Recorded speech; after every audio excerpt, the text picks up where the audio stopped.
Chapter 1457. Yangwa stepped forward and caught the rampaging crab and a few lobsters that wanted to escape with their small feet. In exchange, the three little ones looked at her with adoration. "Uncle Poplar Fruit, why aren't you afraid that they will bite you?" Da Jun asked curiously. "Because I have skills. I can catch them, and they can't bite me." Poplar Fruit laughed. He patted Da Jun's shoulder and said, "But you can't do it now. You are too slow. Wait until you grow up before you learn." Da Jun lowered his head regretfully. But soon, the three little ones found a new target drilling wood to start a fire. They were very curious. They each squatted beside their father and watched as Poplar Fruit, Zhu Shimin, and Lin Yongjian took turns rubbing the wooden stick. Of course, they couldn't stay still. Kiki moved around and even ran behind Poplar Fruit and climbed up his back. What's more, Xian's little head was getting closer and closer, blocking Poplar Fruit's view. There was no other way but to stop again. All their previous efforts were wasted. Hey, you two, can you stop fooling around? And Xian, can you stop moving forward?"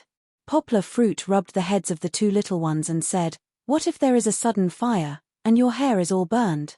As he said that, Poplar Fruit made a scary gesture of an explosion. However, it was originally meant to scare them. In the end, Poplar Fruit's gesture made them laugh. Especially Kiki, the little girl was giggling non-stop, the kind that couldn't stop at all. "All of you go play on the side. We have to start the fire early so that you can have something to eat." Lin Yongjian began to clear the area.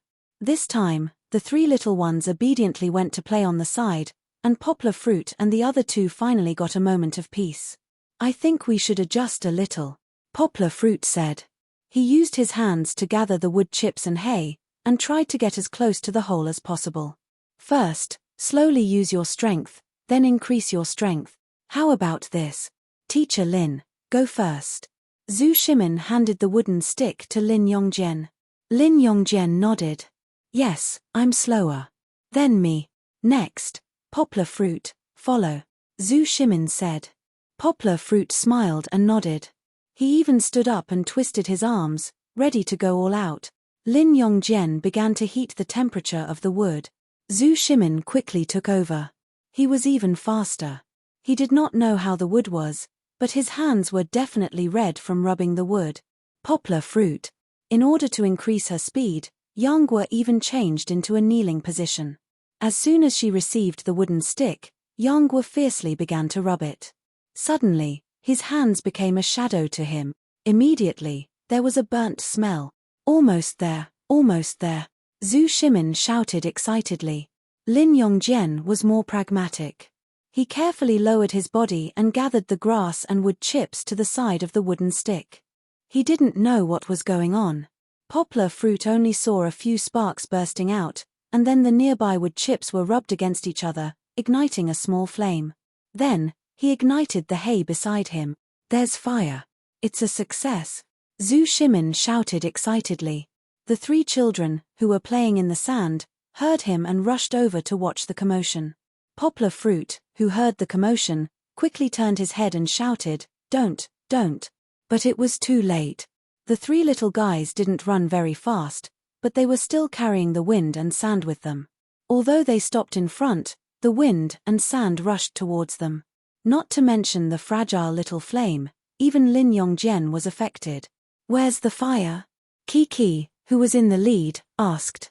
She didn't even see her father's dark face. These three little fellows didn't even know that they had wasted their father's hard work. They had no choice but to chase the three children away, then clean up the sand they kicked over and start again. Fortunately, they were familiar with the process this time. After only one effort, they reignited the hay. Next, it was the part that Poplar Fruit was familiar with. After all, he was born in the countryside. Although he hadn't used firewood to cook for nearly 15 years, the family used natural gas when Poplar Fruit was in his teens. He wasn't out of practice. He had previously used the stones that the children helped to pick up to build a simple stove, and the inside was covered with dry wood. All of this was done by him. Although it looked simple, in fact, there was a lot of knowledge behind the placement of the wood inside.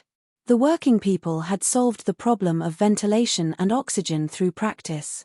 Poplar Fruit carefully placed the hay wrapped in the fire into the stove, and continued to use the hay beside him to cultivate the fire. Then, he blew hard and gently. The fire burned brighter and brighter, and gradually, a larger piece of wood was ignited. At this time, they finally achieved the final result of drilling wood to make fire. "Papa, we're hungry." Kiki seemed to be unable to play at this time. She pulled her father's hand and shook it expectantly. Xianxian was even more unbearable. She threw herself into her father's arms and hummed like a little pig, as if she was calling for food. They had just received a reminder from the staff of the program not to eat the lobster. It would be used later, and the rest was up to them. Moreover, what was even worse was that they had to make up a reason not to eat the lobster. Alright, since they promised that there would be lobsters later, and even better lobsters to eat, Yang Guo and the others decided to forgive them. However, this fabricated reason couldn't be about protecting animals. Therefore, Poplar Fruit suggested that they roast crabs and scallops first. The scallops were easy to roast. They were placed on the stone slab and roasted for a while. When they opened their mouths, they were almost cooked. "Come on, have a taste." Poplar Fruit roasted several scallops in a row, one for each of the children. He also took one and fed it to Kiki. "Be careful, it's hot." Seeing his daughter chewing, Poplar Fruit asked with a smile, "Is it delicious?"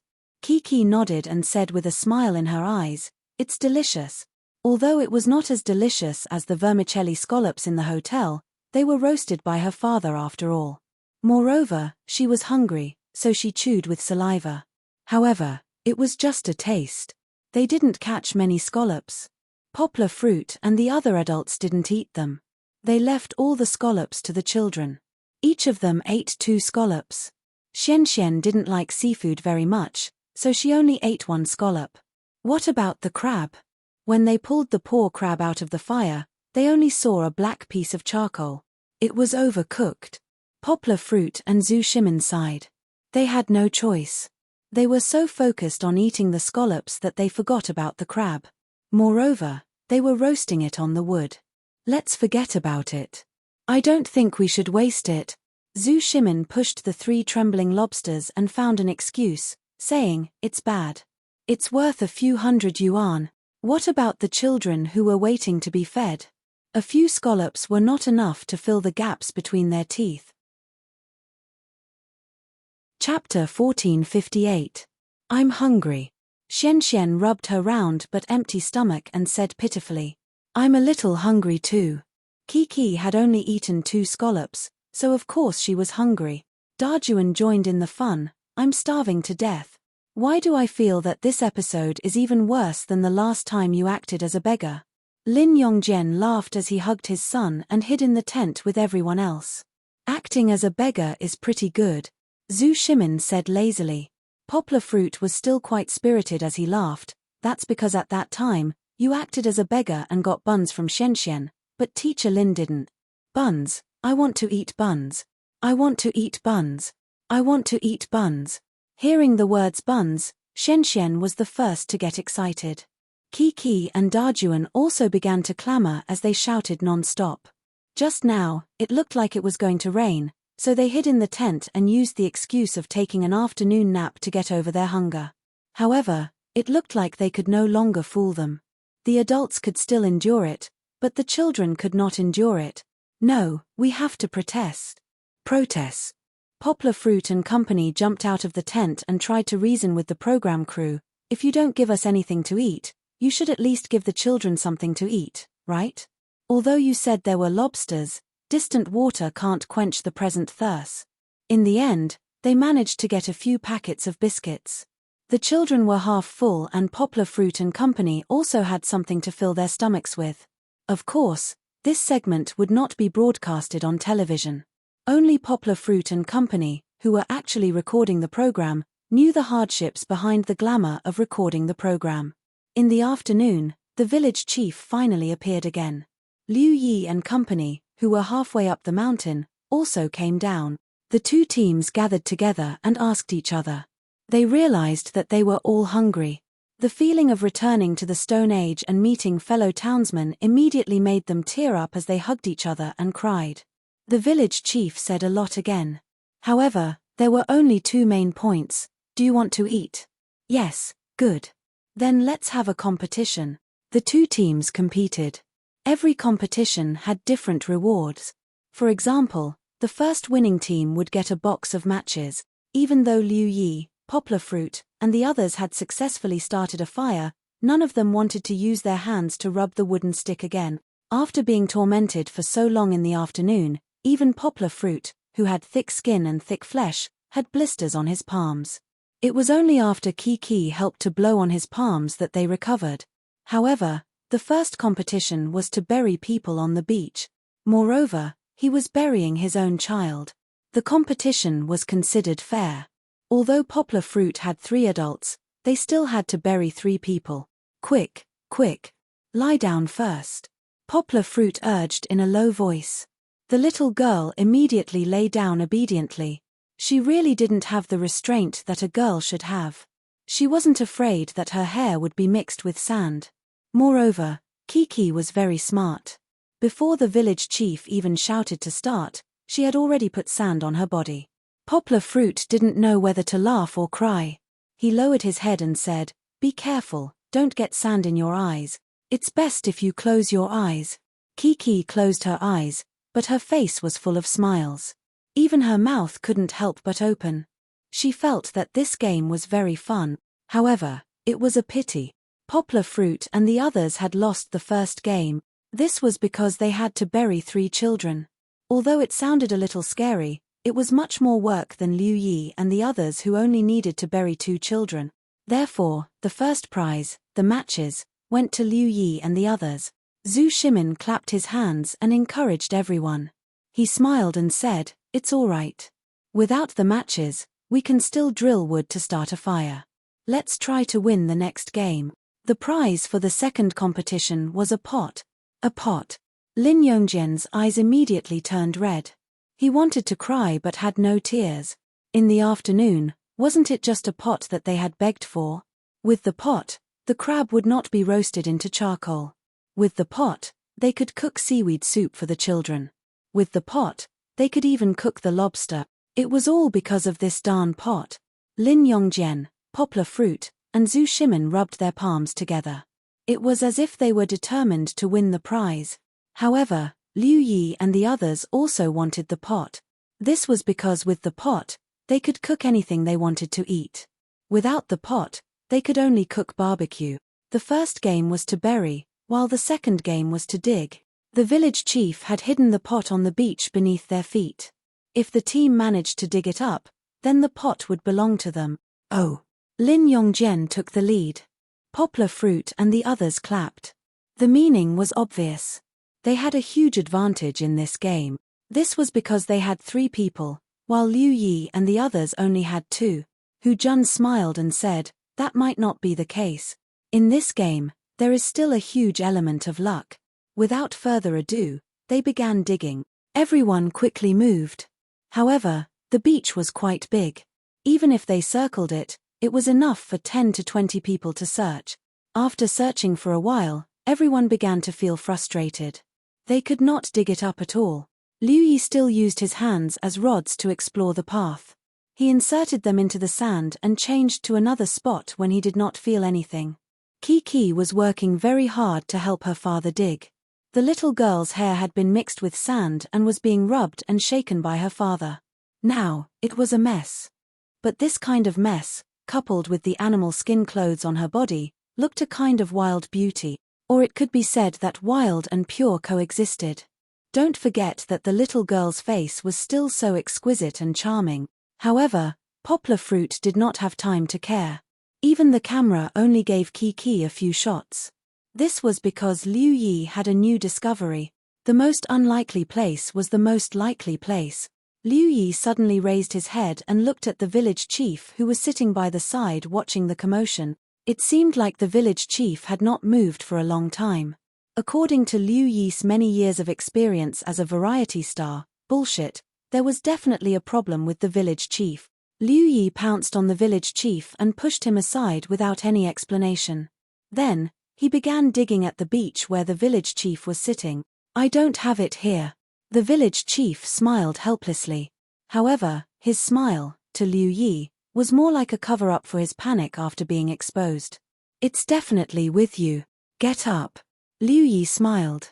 The two's quarrel attracted a flock of vultures. Lin Yongjian, Zhu Shimin, and Hu Jun all went up. That's right.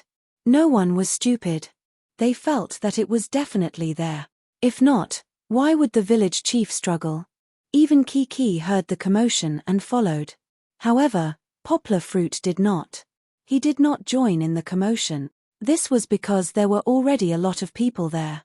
It was like a group of dogs fighting for a bone. With Lin Yongjian and Zhu Shimin around, he did not want to go up. Why not stay and continue searching for treasure on the beach? Hey, wait, what is this? Chapter 1459. After messing around for so long, the big pot that the village chief was talking about was not under his butt, but really buried in the beach. Liu Yi sighed and patted his head. He had also tested the place where Poplar Fruit had found the pot. Unfortunately, he did not have much patience. Now, it seemed that digging under the village chief's butt was a smart move. However, Lin Yongjian and Zhu Shimin were overjoyed and shouted, "With the pot, we can cook lobsters to eat." Xian Xian was dancing at the side. He was smiling so much that his little eyes disappeared. Lobster, lobster, lobster. He did not like eating seafood, but that did not mean that he did not know how to eat it. When he was hungry, anything was delicious. Kai Kai giggled and got up from the ground. She ran to her father's back and climbed up using her hands and feet. She hooked her hands around her father's neck and said with a smile, "Papa, you're too awesome." However, Nuo Yi waddled over. The little boy frowned and asked, But we don't have a pot. What do we do?" "It's okay, brother Nuo Yi. You can come to our house to eat." Kiki poked her head out from behind her father and invited. Poplar Fruit also smiled and nodded. "Yes, Nuo Yi. You can come over. You have matches to start a fire, and we have a pot. And lobsters," Lin Yongjian added with a smile. At this moment, the village chief stood up. In the following competition, the food would be decided even though the two teams had already decided to team up. If that team wins, then our elder Jose will bring you to catch lobsters, the real lobster's habitat, and the real big lobsters, the village chief said. Suddenly, the atmosphere became lively. Regardless of whether they would share the food together in the end, it seemed that it was worth it to put in some effort in exchange for a sumptuous lobster feast. Why did he say put in effort? Because the last competition was a tug-of-war, a competition between the fathers. However, from the looks of it, the number of people on Liu Yi's side and Poplar Fruit's side was not balanced. Therefore, the village chief allowed Liu Yi and the others to choose one person to join their team. While saying this, the village chief kept hiding his hands and waving them fiercely, meaning, "Don't choose me, don't choose me." There were two very popular extras in the show. One was the village chief, and the other was producer Xie. The two of them were amiable and loved by the children. More importantly, it was easy to invite them. If there was a shortage of people, they would be approved. However, they couldn't possibly hire the skinny producer Xie for something as physical as a tug-of-war, right? Liu Yi and company's eyes darted around, but their eyes landed on the bulky elder Joss. They used the Poplar Fruit as a translator to get elder Joss to come over and help with the tug-of-war. Poplar Fruit also showed off his simultaneous interpretation. Of course, this was just a small interlude. Translation is still the best. Liu Yi chuckled and said to Poplar Fruit. Poplar Fruit rolled his eyes and said, "I'm losing money. I've pulled in some strong reinforcements for you. Wasn't that right?" Joss was a bulky Caucasian. Among them, even the bulkiest Hu Jun's arms were smaller than his. Looking at his average height of 1.8 meters and above, on Poplar Fruit's side, other than Poplar Fruit's outstanding performance, the 1.6 meter Zhu Shimin and the frail Lin Yongjian did not seem to have any competition. It was no wonder Liu Yi was smiling so proudly. However, they seemed to have forgotten about the freak Poplar Fruit. The competition began. In the eyes of the audience and in the eyes of Liu Yi and company, there was a clear contrast between the strong and the weak. Yet, from the beginning, the competition was in a stalemate. Actually, even Zhu Shimin, who was standing in the first place, had a drastic change in expression when the whistle sounded. He felt an irresistible force coming from the opposite side of the rope. Liu Yi, Hu Jun, and Elder Joss. The combined strength of the three of them was no joke. But just as Zhu Shimin felt that they were going to be in for a tragedy, the rope he was holding became as stable as Mount Tai. He did not get pulled down by the rope. Instead, he felt a sense of security from having someone backing him up. Of course, Poplar Fruit was backing them up. Poplar Fruit, who was standing at the back, showed his strength. Although standing at the back was the hardest to exert his strength, Poplar Fruit's strength was not something that could be measured by his body size. In places where the camera could not capture, he did not use his Qijin. Instead, his muscles swelled up by themselves, causing the animal hide to tighten. Then, he easily neutralized the waves of force that his opponents were pulling at him. What was going on? Liu Yi and company were surprised. At this moment, he did not care if Joss could understand his English. He shouted, "Come on, come on." Joss also felt embarrassed and tried his best to exert his strength. However, he felt that the strength he exerted was like a clay ox entering the sea. There was no response. "It feels like we're pulling a huge rock," Hu Jun thought in surprise. However, to the onlookers, this was still a close match. Especially the children. They were anxious and wanted to help. However, the village chief hurriedly stopped them. This was because this had been scolded by netizens on the internet before. On one hand, it was unfair. Children should not be allowed to have the concept of unfair competition from a young age. On the other hand, it was unsafe. What if the adults used too much force and their elbows hit the children, or if they lost their balance and fell on their buttocks? Seeing how excited the children were, Poplar Fruit did not intend to continue playing. He was hiding his strength. Anyway, his opponents were starting to get tired. As long as he put in a little more effort, from the camera's perspective, Poplar Fruit and Zhu Shimin, these two guys with good physical fitness, seemed to be getting braver as they fought. Taking advantage of the fact that their opponents were getting tired, they broke the balance in one go and pulled each other along. Like a string of gourds, they pulled Liu Yi and company down. "Yay! We won!" Da Jun cheered and hugged Kiki and Shen Shen. Actually, winning was winning. However, even if they had reversed a match that everyone thought they would lose, there was nothing to be excited about. This was because the village chief, in the end, still brought the five fathers away and let Elder Joss lead them to look for their lobster feast. Luckily, the program team did not go to the extent of angering the heavens and people. They still prepared a not-so-sumptuous lunch for the fathers and children. After eating, they would have the strength to go hunting. Of course, the ones who went hunting were still the fathers. Just like the primitive people of the Stone Age, the children stayed behind. As for Kiki, Kang, and the rest, they were led by the village chief and another group of staff from the program team to play an adventure game. What kind of sparks would be created here? Chapter 1460. Poplar Fruit and the other four dads followed Elder Joss to look for lobsters. However, this time, they were not at the rocky beach filled with cracks in the rocks. Instead, they came to a clear stream. This place seemed to be a natural lobster farm. Walking in the stream, through the sparkling water surface, they could see big and thick lobsters blowing bubbles. Catching lobsters here was really a blissful experience. It seemed that they were used to their comfortable lives and were not as agile as the ones in the cracks in the rocks.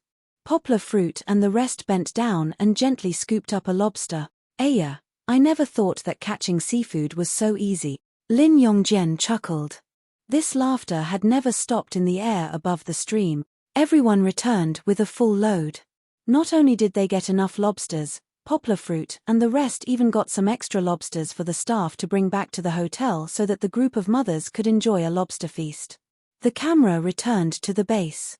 Under the lead of the village chief, Kiki and the rest climbed up the steep, stairless hill to explore the mountain. The experienced Kang and Nuo Yi took the lead. The two children, especially Nuo Yi, nagged along the way like Tang Sanzang. Of course, he was talking about the things to take note of. It was also a display of his strong sense of responsibility as an elder brother. The children's mission was to find treasure. The village chief did not tell them what treasure to look for. Anyway, the treasure was hidden on the hill. Whoever found it would own the treasure. Although this mission was brainless, and if Liu Yi and the rest heard it, they would definitely not let go of this opportunity to mock them, the children were too easy to coax. The moment they heard that there was treasure, their eyes lit up like lanterns. Let's go. Let's go find the treasure. The children scattered in all directions. However, as Xian Xian was still in a daze, he fell behind. Kiki saw him and came back to give him a hand. However, if the entire hill was described as a football field, then the children were like footballs. Even if they kicked and ran, it would take a long time to finish the entire field. These little ones still had to walk with their short legs to search for the treasure. Kiki took Xian Xian to search for the treasure. However, they were always busy on the road of treasure hunting. After a while, Kiki and Xian Xian separated. However, the two children were not that bold. They chose the main road to look for it, but they could not find it even after searching for a long time. The little girl used her small hands to tidy up her long hair while looking up at a big tree beside her. But how could she be hiding on a big tree? The production team was not so infuriated. They hid it in a big tree and the children would not be able to reach it. I can't find it. The little girl turned her head and made a face. He didn't know if she was depressed or happy. Anyway, she was very cute. At this moment, Kang Kang floated past her with a cool expression. He seemed to be talking to Kiki, but also seemed to be talking to himself. I think it should be hidden in the bushes. Bing. Kiki seemed to have been awakened all of a sudden. Yes, I'll go look for it too. Kiki jumped up happily. She realized that she had missed a lot of bushes. The little girl was full of energy. Her bright smile warmed people's hearts. In terms of luck when it came to finding things, it seemed that Kiki was the same as her father. They were very lucky. The little girl searched for another 5 minutes. Finally, in a bush, she found the treasure she had been looking for half an hour. It's here. Kiki shouted happily. Not far away, Xian Xian heard the sound. He was also excited. He followed the sound in the bushes, but it seemed that he was lost. Is that an egg? The bushes were only as high as Kiki's shoulders, so Kiki could only tiptoe to look inside. However, she could not see clearly. The cameraman nodded. However, Kiki was not satisfied. She waved her hand and asked the cameraman to turn the camera's viewfinder around. Then, she looked up and through the viewfinder and the cameraman, she saw the egg in the bushes. After a few months of getting along with the little girl, as well as the experience of holding a camera from time to time as a small director, she also had a rough understanding of big things like cameras. Looking at her skillful movement of pointing at the viewfinder, one could tell that she was extraordinarily intelligent. Moreover, she was quite witty. From the viewfinder, the egg was very big. It was a little smaller than an ostrich egg. The color was dark, and there was a faint navy blue color. There was no trace of texture. It looked like a natural gem. It's really beautiful. Kiki liked it immediately. She looked at the bushes in front of her and asked hesitantly, "How can I get it?" In fact, it was difficult to see the situation clearly. The little girl was not tall enough. She could not see, but there was a gap in the bushes that she could walk through. Kiki happened to be standing on the thickest side of the bushes. Fortunately, she had a cameraman uncle who liked her very much. When Xian Xian finally found the bushes, he saw that the bushes were empty. He was one step slower. The treasure had been taken by Kiki. At that time, Chichi didn't have the mentality to take the treasure for herself. She carefully picked up the egg and cradled it in her arms as if she was protecting a newborn baby. Brother Kang Kang, Brother Nuo Yi. Kiki came out from the bushes. She saw her friends and shouted. Her voice was full of joy and happiness. Look, I found it. What is it? Kang Kang and Nuo Yi surrounded her. It's a bird egg. Kiki happily showed it to them. Nuo Yi opened his mouth exaggeratedly and smiled. Wow, Kiki, you're amazing. Kang Kang looked at it for a while and patted Kiki's shoulder seriously. Kiki, you have to protect it well. If you don't break it, you'll be sad again. Kang Kang had seen the past live broadcast on TV. He knew the story that had not happened to him like the back of his hand. These words immediately reminded Chichi of that heart-wrenching experience. Although Nuo Yi comforted her, and later Mama Ma comforted her, Kiki did not want to feel the pain and guilt again. The little girl hesitated. She hugged the egg and looked left and right. She walked over to the village chief and held out the egg. Village chief, this is for you. Can you return it to its Mama Ma? She seemed to be afraid. She did not want to take on this heavy responsibility. If she failed, it would mean the loss of a life. The village chief waved his hand and did not want to take the egg. He said, Kiki, since you found it, it means that you have fate with it. Before your father comes back, you have to protect it well. Chapter 1461. Perhaps, when the production team designed this game, they did not think about the conflicts that would occur later on. They only wanted to show the children's mutual aid and friendship. But the idea was beautiful, but the plan could not keep up with the changes. Kiki was given a heavy responsibility by the village chief, so she could only hug the bird egg in her arms. Even though Nuo Yi's side was bustling with activity, she still stood far away, not daring to go forward. She was afraid that she would break the egg again if she joined in the fun. There's a big bug here. Look, I found a big bug. Nuo Yi's surprised shout was heard. Kang Kang and Da Jun, who were wandering around in boredom, immediately ran over. They went over and took a look. The two boys immediately retreated 2 steps in shock. The knowledgeable Da Jun said, Aya, Nuo Yi, you're wrong. This is not a big bug, it's a lizard. I've seen it in the pet shop before. Kang Kang nodded and said, but this was only found in the wild, so it should be a wild lizard. The two of them were typical armchair strategists. They stood a meter away and looked like they were trembling, but they spoke as if they knew a lot. Xian Xian finally walked out from the bushes, but was once again separated by the lizard. Little fatty Xian was a little dazed today, but he did not forget his fear of reptiles. No, I don't want. Xian Xian retreated in fear. Don't be afraid, Xian Xian, it won't eat you. Big brother Kang Kang quickly went forward to comfort him. Little did he know that his comfort only made Xian Xian feel even more afraid. It could even eat people. Kiki stood far away, so she could see very clearly. However, the little girl was not afraid. She was a daring person, and liked to make friends with any animal she had never seen before. Perhaps if there was a tiger in front of her, Kiki would not be afraid. Of course, a tiger might not hurt Kiki. The little girl had a natural affinity with animals. But now, Kiki did not go forward. She hugged the bird egg and watched from afar.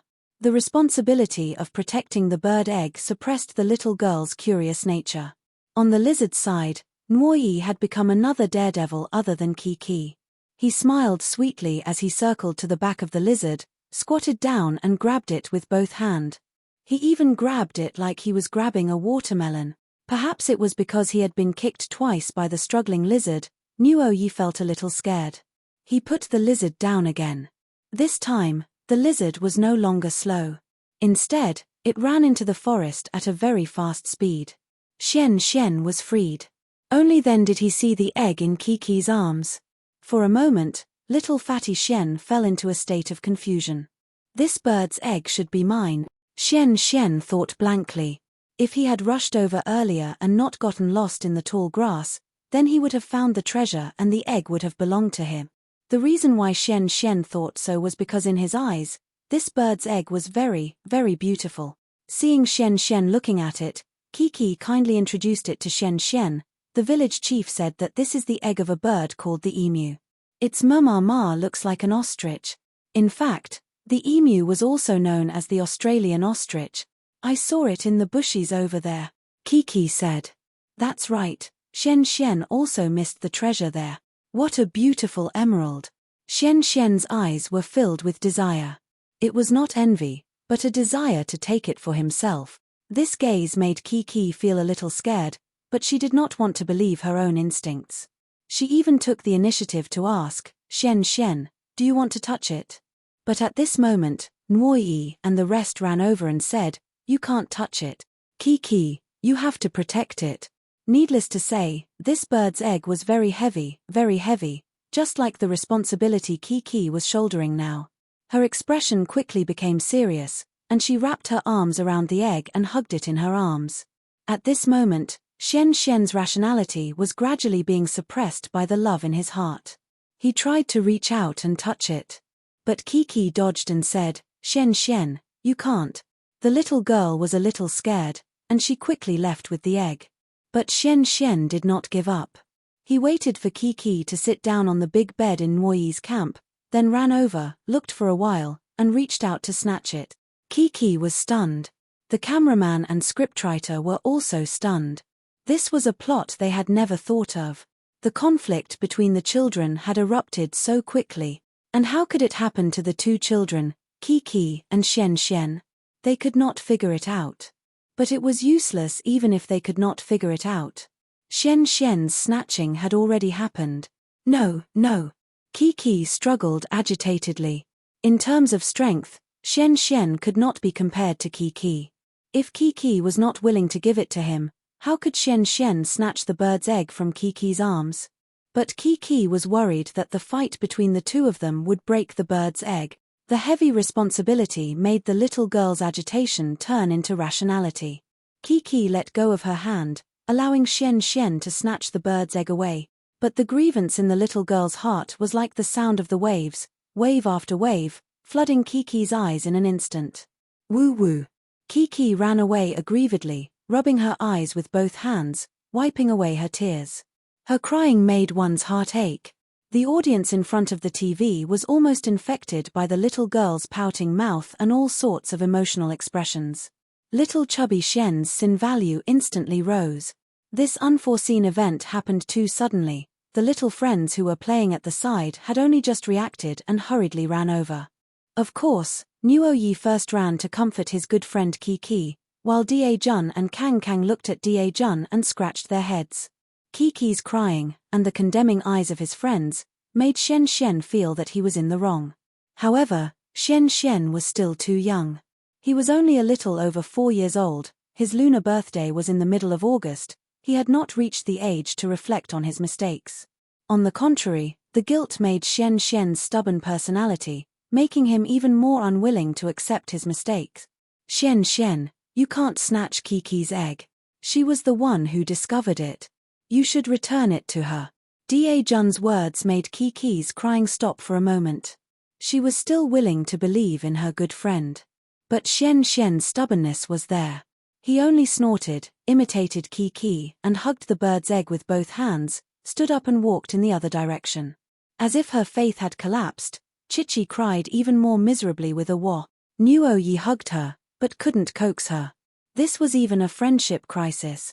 The program crew's directors were all startled awake.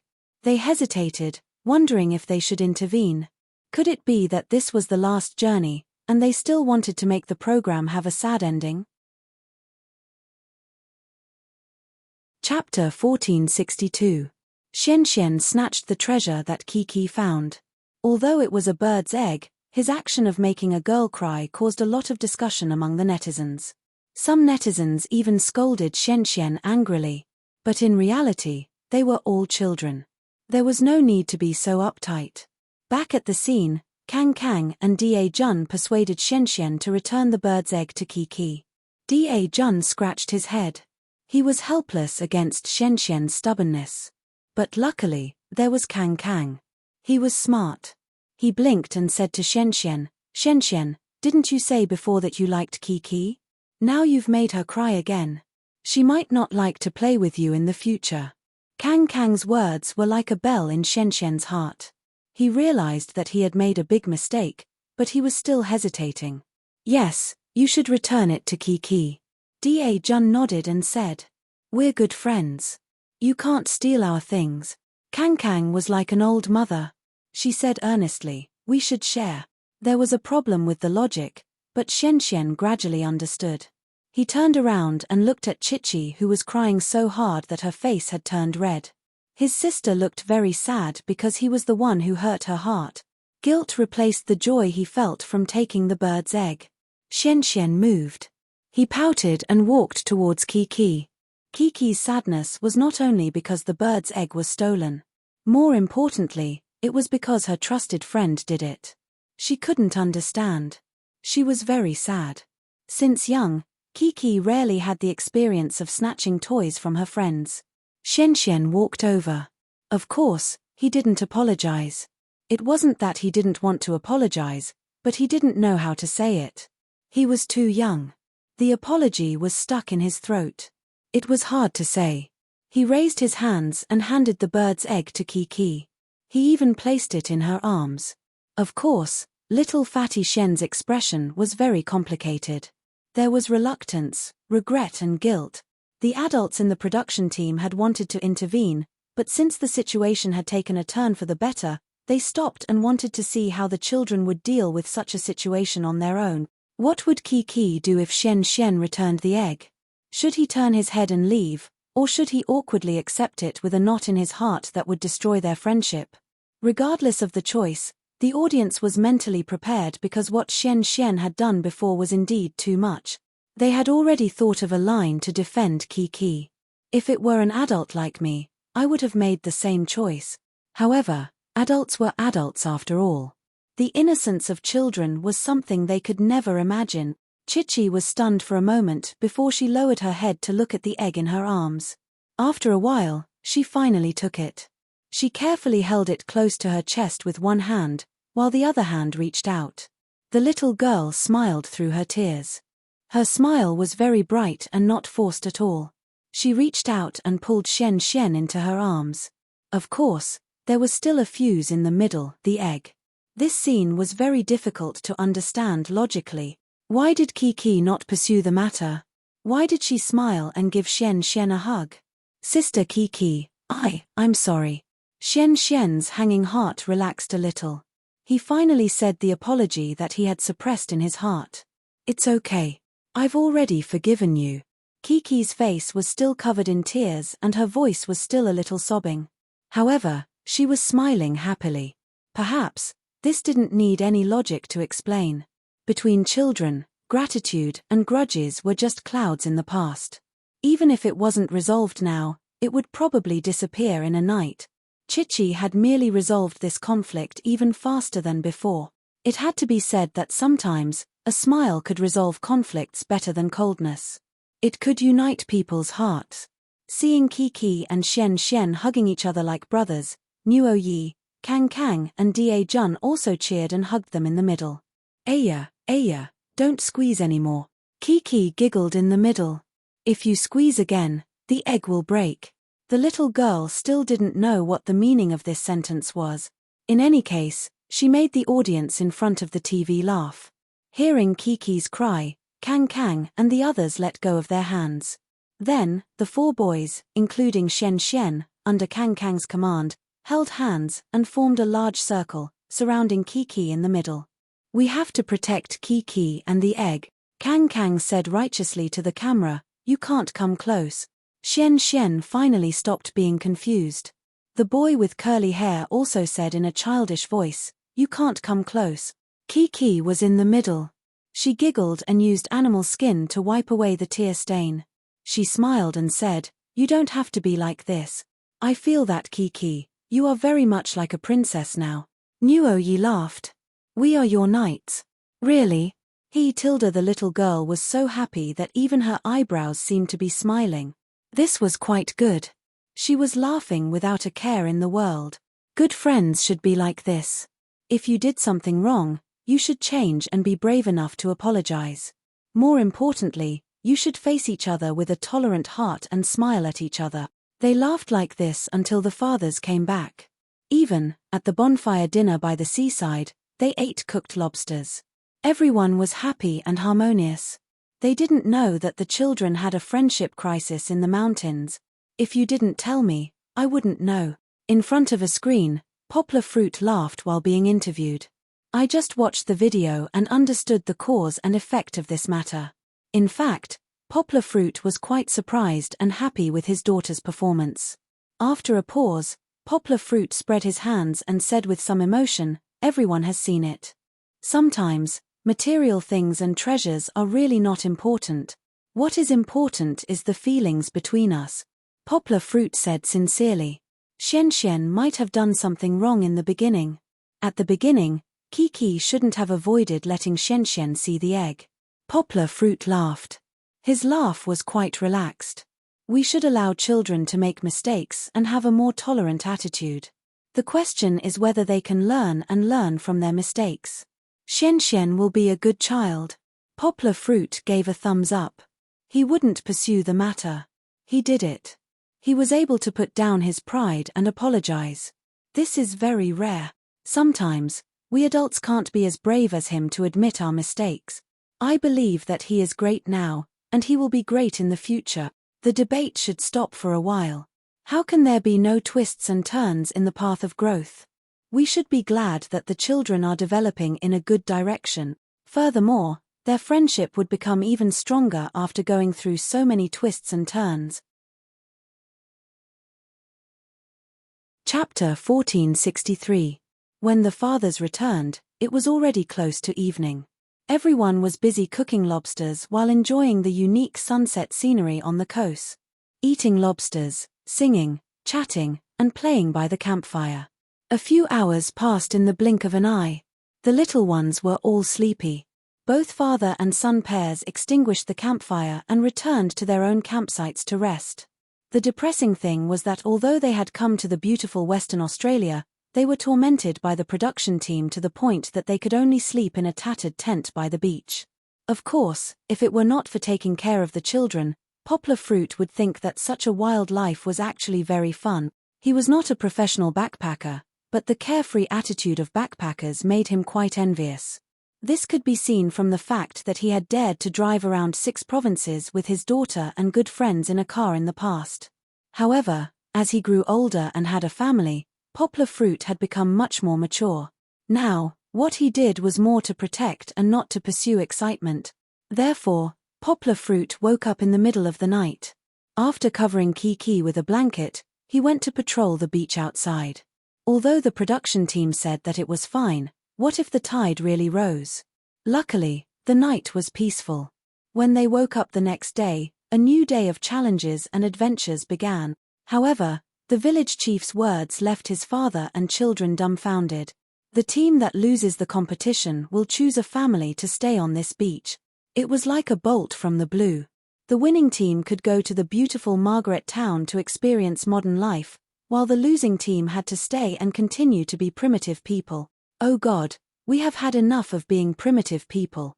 Although there was a saying about being vigilant in times of peace, being a primitive person for one day was an experience, and being a primitive person for the next day was torture. If they wanted to be a primitive person special, why did they come all the way to Australia? They could have gone to any beach or mountain in China to experience it. They could not complain, but the competition still had to go on. The competition this time was different from yesterday's. It was a game that Poplar Fruit had seen in a Korean variety show before. Each team would pick a clam and roast it with fire to make it open its mouth. Whoever was the fastest would win. In this way, Poplar Fruit's team's advantage in numbers was gone. The only thing left to compete was their luck and their so-called skills. Start a fire first and use dry grass to ignite the branches. This was only the preparatory stage. After the village chief gave the order, the 2 teams rushed forward and chose their own clams. Zhu Shimin was the one who picked the clams. Poplar Fruit was responsible for starting the fire. Lin Yongjian used his eyes to urge the clams to open their mouth. However, no matter how much he shouted, the clam opened its mouth a few seconds later than Liu Yi and the rest. The late excitement turned into disappointment. Misfortune fell upon Poplar Fruit's team. Who would want to stay behind and endure the desolate beach and the lonely ancient times? Obviously, even the most enthusiastic Poplar Fruit and Zhu Shimin were not willing. Even if they were willing to stay, they were sacrificing the children's wishes. Didn't they see that Kiki, Xian, and Da Jun all had red eyes and were unwilling to be abandoned on this beach? How about this? We'll all stay behind. We won't go to town. Hu Jun was the oldest and was not afraid of going against the program team. He waved his hand and said. Liu Yi also said very loyally, yes, we'll go together if we want to go. If we want to stay, we'll stay together. If someone has to stay, we'd rather not go anywhere. Liu Yi's speech was more inspiring than Hu Jun's words. It also made the fathers and children determined to fight against the program team's tyranny. All right. The village chief clapped his hands and said with a smile, since everyone is so united, then, he deliberately dragged his voice to make everyone anxious and wait for judgment. He smiled and said, as a reward, we announce that everyone can enter the city. Really? Wow. That's great. Ha ha ha. Suddenly, the scene became a sea of cheers. Poplar Fruit also let out a big sigh of relief. He smiled and carried Kiki up, his face full of joy and joy. If the village chief insisted, he might have held Kiki's little hand and let her take the initiative to take on the difficult task of staying behind. However, in reality, the village chief insisted on letting the father and son stay behind. It made people feel that it was not humane.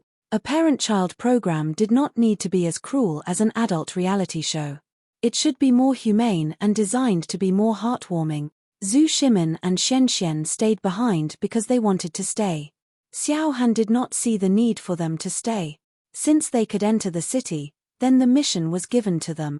Let's talk about the children's mission first. The two boys, Kang and Xianxian, went to the supermarket to buy groceries, while Da Jun brought Kiki and Xianxian to buy delicious food. Every team had $100. $100 was about the value of 450 renminbi. It could still buy quite a lot of things. However, the village chief did not specify what to buy. Therefore, the fathers had to write it down on the mission cards for the children. According to the mission requirements, Kang's team had to buy the ingredients for everyone's lunch, so they had to write it down in detail. It's okay. The ingredients in Australia are cheaper. Write more, Liu Yi said. He had been there before. Leave some for them to express themselves freely, Hu Jun suggested. Poplar Fruit's team was even more excessive. Da Jun's team asked to buy snacks for everyone. Therefore, Lin Yongjian, who did not know much about snacks, did not have any ideas. Da Jun, you have to follow Kiki. Listen to her arrangements. Lin Yongjian said. Family members knew family matters. Da Jun didn't even know how to introduce himself in English, and he wasn't a very extroverted child. But you're the older brother. You have to protect your younger siblings, understand?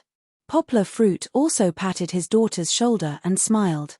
Okay, it's your turn to be the team leader today. Da Jun and Xianxian don't speak English. You have to translate for them, okay? The little girl nodded obediently. She waved the mission card in her hand and asked doubtfully, then what do we have to buy? It said snacks, but there were many kinds of snacks. Candy, biscuits. Poplar Fruit said. You can buy whatever you like. You can also help Xianxian and Da Jun buy what they want to eat. But you only have $100. The little girl's eyes suddenly lit up. She swallowed and said happily, Candy, I want to buy candy. You can't just buy candy. You have to buy something that everyone likes to eat. Poplar Fruit smiled and pinched the little girl's nose. And you can't eat it all on the road. You have to bring it back and share it with everyone. $100 was a little too much.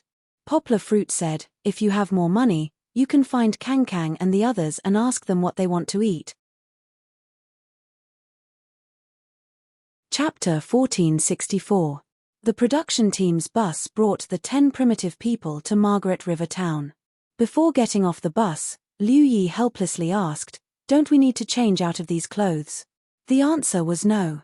It looked like the little rascals were going to appear in this extremely modern Western Australian town in strange clothes. Hopefully, they would not be surrounded. Although these were the clothes of the local Aborigines, it was likely that no one would appear so openly on the streets now. You guys go ahead. Poplar Fruit reminded his daughter of some things to take note of. Then he smiled and patted the little girl's butt. He said, enjoy your mission. Have fun. Kiki happily smiled and said, yes, yes. She was not worried about leaving her father's side and following her friends to do missions. In the end, she would still return to her father's side. However, Kiki did not understand her father's meaning. Now, this was no longer a mission. Instead, it was for her to enjoy the process. Poplar Fruit was smiling. He also missed the various torments that he had encountered in these 8 trips, especially when he saw the little rascals grow up. Perhaps the journey will still end. Then, it will end now. Kiki, cherish every moment that you have now. The fathers left in the bus while the children began to rush to their respective positions under the guidance of the director and cameraman. Let's not talk about Kang and Nuo Yi, who went straight to the supermarket for now. Kiki brought Da Jun and Da Jun. The 3 primitive people were wearing animal skin clothes. Each of them had a small bag slung over their shoulders. Kiki, where are we going? Da Jun asked. There were too many colorful shops around. They had a Western lifestyle that was completely different from the ones in China. The little boy was almost dazzled by it all. As for Xian, he had fallen into a confused state again. It was probably because the environment was too unfamiliar and the impact of culture that little chubby Xian did not dare to be as passionate as he was in China.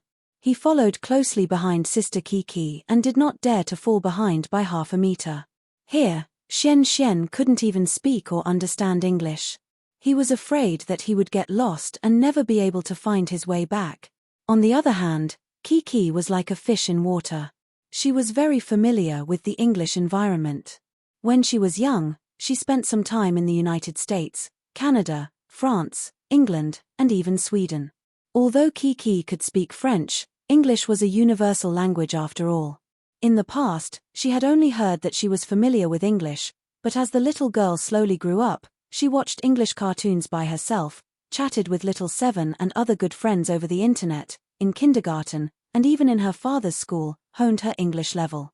In terms of vocabulary, Kiki could be said to be comparable to a student who had passed the CET4 exam. After all, she did not study it systematically. However, in terms of daily English usage, Kiki was definitely not worse than a child of the same age whose mother tongue was English. Sweet_shop.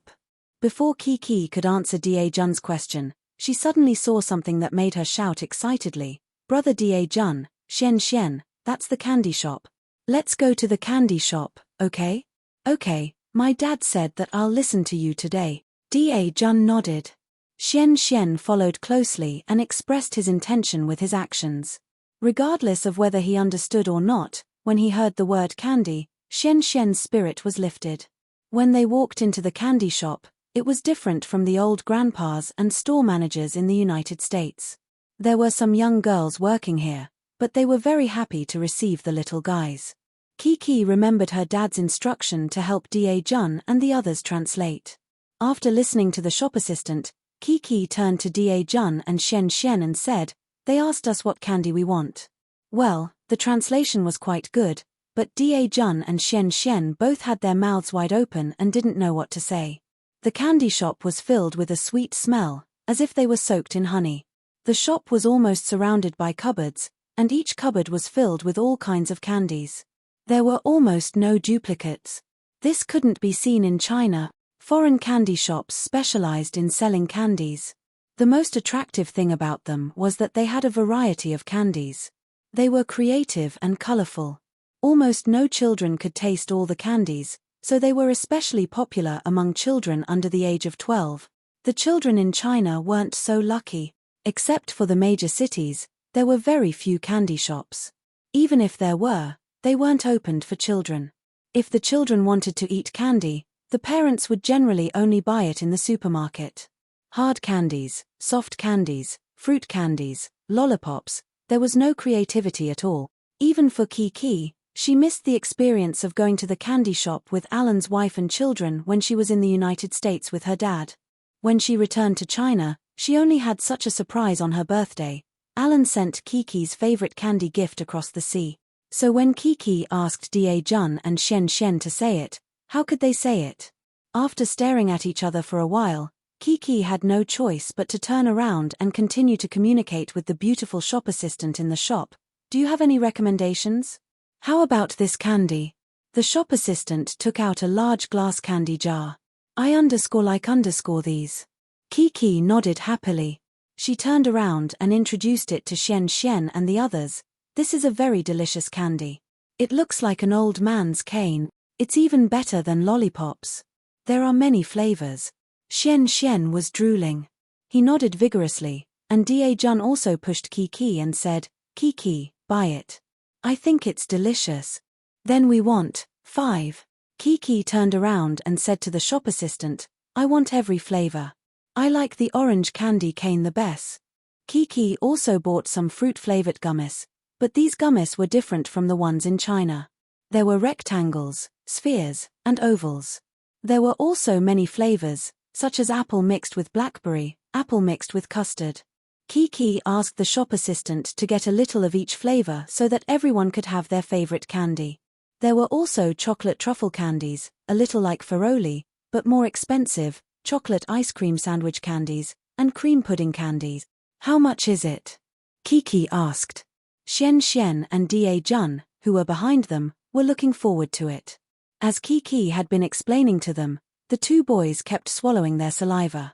They wanted to buy it immediately and eat it. 36 pieces. The shop assistant even made a hand gesture. Needless to say, the candies here weren't expensive. Chichi bought a big bag, and it was only 150 renminbi. We can still buy some more. Kiki wanted to pay, but she suddenly hesitated. She seemed to have remembered that she had only eaten a candy once when she was young. She swallowed her saliva and explained to the shop assistant, we have 100 yuan, and we still need to buy some biscuits and ask brother Kang for help. So we can buy some more. Kiki planned to buy 40 pieces. Chapter 1465. There was a saying in the encyclopedia, when a character shows different characteristics from the original image, or multiple contradictory characteristics exist at the same time, this is called contrast cuteness. At this moment, the little girl in the camera was really cute. My daughter, who had black hair and black eyes, was doing the accounts with the beautiful shop assistant with brown curly hair like an old accountant. The contrast caused a strong visual conflict. Kiki's mind was very clear. She had already spent more than 30 yuan, which was just enough to make up for 40 yuan of candy and 20 yuan of biscuits. Candy was much better than biscuits. This was the point that the 3 little guys agreed on. Then, with 40 yuan left, they could go to the supermarket and meet up with Kang and the others. They could also buy other things that they liked. Finally, the little girl wanted to buy a candy that was hidden deep in her memory, but she had only eaten it once. Excuse me, do you have that kind of candy? It's a little hard on the outside. No, it's crunchy. Kiki tried hard to recall. She raised her head and explained, then, the inside is like cotton candy. It's very delicious, sour and sweet. I know. The shop assistant said with a smile, you mean flying auctioneers? Kiki was still a little confused when it came to names, especially when she didn't know some of the words. Although the little girl was very talented, she was not so talented that she could learn it without a teacher. Fortunately, the shop assistant found a large candy jar in a corner and opened it, taking out one for Kiki to taste. Immediately, the little girl's eyes lit up. She jumped excitedly, nodded, and said, this is it, this is it. I like to eat this. I like it very much. They bought another bag of candy, and then Kiki asked for some jumping candy and magic candy that could dye the tongue. These were not put in the previous big bag, but in an additional small bag, so that they could reach out and eat directly. Although she was only a 4-year-old child, Kiki had learned a lot of tricks from her mother to make life more comfortable. We can't eat too fast, we have to leave some for Kang, Kiki said to Xian and the others as she ate until her tongue was purple. The bag was now held by Jun, but there were a few jumping candies in Jun's mouth. He pursed his lips and squinted his small eyes, enjoying it very much, but he couldn't say anything. Xian was the same, he only cared about eating. However, it was okay if no one said anything, because there were candies to eat. What else was there to say? After buying the biscuits, Kiki took Jun and Xian to find Kang and the others. She carried the bag of sweets, which was the heaviest. The bag of biscuits was carried by Jun, while the youngest Xian Xian carried the bag of sweets. He was so happy that his hair was about to explode. Kang Kang and Xian Xian and the others were at the cashier's counter. Xian Xian and Xian Xian and Kiki and Kiki. Brother Kang Kang, brother Nuoyi. Kiki jogged happily and asked, "Have you completed your mission?" "Not yet, we still have to pay." Kang Kang saw that the other party was scanning the barcodes and waved her hand. "Then we'll wait for you." Chichi nodded and hung the heavy bag on the shopping cart. Then, she stood on her tiptoes and pressed down on the shopping cart to look inside. The items in the shopping cart had already been scanned with barcodes. She wanted to know what Nuoyi and the others had bought. "Ah!" Nuoyi shouted happily. He also tiptoed and took out a small tray wrapped in plastic from the cart. "Look, this is a strawberry, a huge strawberry." Kiki clapped her hands and said happily, "That's great. I love strawberries. You guys bought a lot of good stuff. Brother Kang Kang, have some candies." Xian Xian walked over slowly. This time, he didn't have the intention to eat alone. Instead, he eagerly handed the bag over. "Yummy, yummy." The little guys ate as if no one was around. Kang Kang looked at Kiki and Da Jun's bags and asked, "What did you guys buy?" "I have biscuits, she has candies," Da Jun said. Finally, the cashier scanned the items in the cart. She gestured and said, "A total of $180, $180. Kiki asked in surprise. The little girl knew that the two teams only had $100. Kang Kang didn't understand numbers, but he could see from the computer. He shook his head and said, "Nuoyi, we don't have that much money." Then what should we do?" Nuoyi asked awkwardly. When it came to carrying out missions, Nuoyi still lacked the ability to think independently. When there were others around, he wanted others to think of ideas for him. Dependence needed growth to get rid of. At the side, Chichi opened her small bag to take a look. There were only 40 yuan inside. 100 plus 40 was 140 yuan. There was still a huge gap to 180 yuan. "We need to refund some of the things we don't want," Kang Kang said. As he spoke, he picked from the cart. "I don't want this eggplant. It's so big, it's enough to buy one." However, he spoke in Mandarin, and it was a long speech, which made the cashier sister stunned. Kiki was also confused for a while. She patted her head and translated for Kang Kang.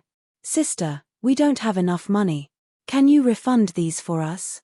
The little girl didn't learn to translate. Her translation didn't have any principles of fidelity to the original text, nor did it have any standards of sincerity. It was purely based on the meaning, and she spoke in her own words. However, Kiki still helped a lot. Kang Kang's words that he didn't understand were explained by Kiki. The cashier sister started to take the items that Kang Kang put on the counter to cancel the order. But, Brother Kang, we want to buy all of these." Nuoyi finally understood. He said reluctantly, "We want to eat chicken for lunch. Drumsticks are enough." Kang Kang calmly bypassed Nuoyi's obstruction and placed the perfectly packaged chicken back on the table. She spoke without allowing anyone to object. He glanced at the screen. There were still $107 left. Kang Kang looked at it and picked up the bag of strawberries that wasn't included in the ingredients. "Brother Kang, this won't do," Nuoyi said anxiously. "Brother Kang Kang, don't refund this, okay? I like strawberries." Kiki was also anxious. She waved at the cashier and said, No, $107, we only have $100. Kang Kang said awkwardly as he held his own banknote. "I still have some." Kiki took out some money from her bag and said, "I'll lend it to you." The strawberries were saved. A happy ending for everyone. Chapter 1466. Kiki's generosity saved the bag of delicious strawberries. However, they didn't seem to want to go anywhere else. Kang Kang and Nuoyi bought a lot of things, so they divided it into 2 bags. Each of them carried 1 bag, and Nuoyi complained that it was heavy. Kiki and Da Jun wanted to help, but couldn't. They had their own tasks. On the other hand, Xian Xian had more freedom. He didn't need to carry anything. He just carried the bag of scattered candies and ran in front of the group. If any brother or sister wanted to eat candies, he would run up with the candies and stuff them into their mouths. The little guys carried too many things, and it was quite tiring. They didn't want to run around. They wanted to go straight home to find their father, but the production team arranged for them to go to a Western burger cafe. However, on the TV, the audience didn't see that. Instead, it looked like Kiki brought her friends there. Well, don't worry too much about these details. Since the little fellows were already here, they didn't feel awkward at all. Instead, one by one, they grabbed the comfortable sofa-like soft chairs and sat down. Even the reserved Da Jun grinned happily. Wow, this chair is so comfortable. I want to sleep here. As Da Jun was speaking loudly, a beautiful waitress came over with a menu. Da Jun quickly swallowed the second half of his sentence. The waitress was beautiful because she also had a pair of beautiful big eyes, and they were as blue as the sea. Kiki, the little English expert, began to discuss the menu with the waitress. What do you want to eat? Kiki turned and asked. There are French fries and hamburgers. They look exactly like McDonald's. Look exactly like McDonald's. The little girl's choice of words was wrong, but it was enough to make the staff in the row behind her shake their bodies. In this day and age where online language was tyrannical, maybe Kiki could lead the trend for a few days. I want French fries. Kang Kang raised her arm and said happily. Although McDonald's fast food wasn't a new thing in China, it was still very attractive to children who weren't tired of eating it. I want to eat hamburgers. I'm going to starve to death for the next 2 days. Xian Xian pouted. He really didn't like seafood, and he didn't eat much of the lobster yesterday. It was Zhu Shimin who forced him to eat some. Kiki nodded. She turned to the waitress and said, "We want fries and hamburgers." Whenever her friends said something, she would translate it for them. If they didn't know what to say, she would just point at the pictures on the menu. Then, the waitress said it again. She repeated it and remembered it. Do you guys want a milkshake? Now it was the waitress's turn to ask her. The English name of milkshake was milkshake, but Kiki really didn't know what it was. Fortunately, there were pictures on the menu. Isn't this just a milkshake? Kiki had eaten it before. It was super delicious. Yes, yes. The little girl's eyes lit up. Then, do you want a chocolate milkshake or a milk milkshake? The waitress asked. Chichi then turned around and repeated this sentence to her friends. She's asking you guys if you want chocolate milkshakes or milk milkshake. The translation sounded very amateur, but no one blamed Kiki. On the contrary, there was a lot of praise on the internet. She is really a scholarly family. This child is really different from others. I think Poplar Fruit taught her well. He must have some special parenting methods. Who knows? Please share. The 2 girls were definitely mothers. However, if they knew that Yanghua didn't train Shishi well, would they be angry with their child who had been in countless cram schools? That's because Yanghua's genes are good. How bad can the child of Emperor Amma's personal translator be? Hey, brother, please open the door and check the water meter. Poplar Fruit, I want to give birth to a monkey for you. Back on the show, Da Jun was a little impatient. He was confused by the string of English words, and Kiki was diligently translating for him. He couldn't help but compare Kiki's translation with the other party's English. Okay. Da Jun bent down and put his hands on Kiki's arms as if he was kneeling down. He said with a headache, Kiki, help us decide. I'm so tired. The little boy seemed to be a little impatient. However, Kiki didn't care too much about it. She turned to the waitress and said, well, that's all they want, and do you have a yogurt milkshake? Of course. The waitress said with a smile. Then I want a sour grandma milkshake. Kiki said happily. Okay, is that all? Kiki looked at her friends who seemed to have no desires in an unfamiliar environment. She turned to the waitress and nodded. How much is this? 20 yuan. The waitress secretly glanced at the program crew and seemed to blink. Then, she gestured with her fingers and asked, so, you all want it, right? There was a trap hidden in her words. Otherwise, why would the program crew ask the little guys to come to this small shop? However, Kiki didn't notice the dirty tricks of the program crew, so she nodded happily. Then, like her friends, she shrank her body into the sofa and stretched lazily. Aya, I'm so tired too. She had played a big role today. She was the translator, responsible for communicating with the shop owner, the cashier, and the waitress. She even carried a big bag to so many places. Even the energetic little girl felt that she needed to rest. Of course, not to mention the program crew, if Poplar Fruit followed behind, he would probably have a whole new level of respect for his precious daughter today. Because Kiki had never been so confident, neat, and smart when dealing with strangers in the past. Never before. Not to mention English, even Chinese didn't have such a performance that made people give her a thumbs up. Kiki was born into a wealthy family from the time she was sensible. Although Poplar Fruit didn't spoil his daughter, he didn't let her suffer at all. What, letting his daughter go out to buy soy sauce? That only happened on TV. Maybe she had left her father to complete a mission a few times, but that was only during the few trips she took to record the program. Moreover, she had never been so confident before. Maybe, a lot of this was from her observation in life, but it could be seen that Kiki had really grown up. She was starting to grow up. She was more outstanding than Da Jun and Nuo Yi of the same age. She was even comparable to Kang Kang, who was a few years older than her. This was a good thing. Chapter 1467. When the waitress went to prepare the food, the friends sat comfortably on the sofa and chatted like adults. Nuo Yi frowned and said, Aya, we've used up all our money, what should we do?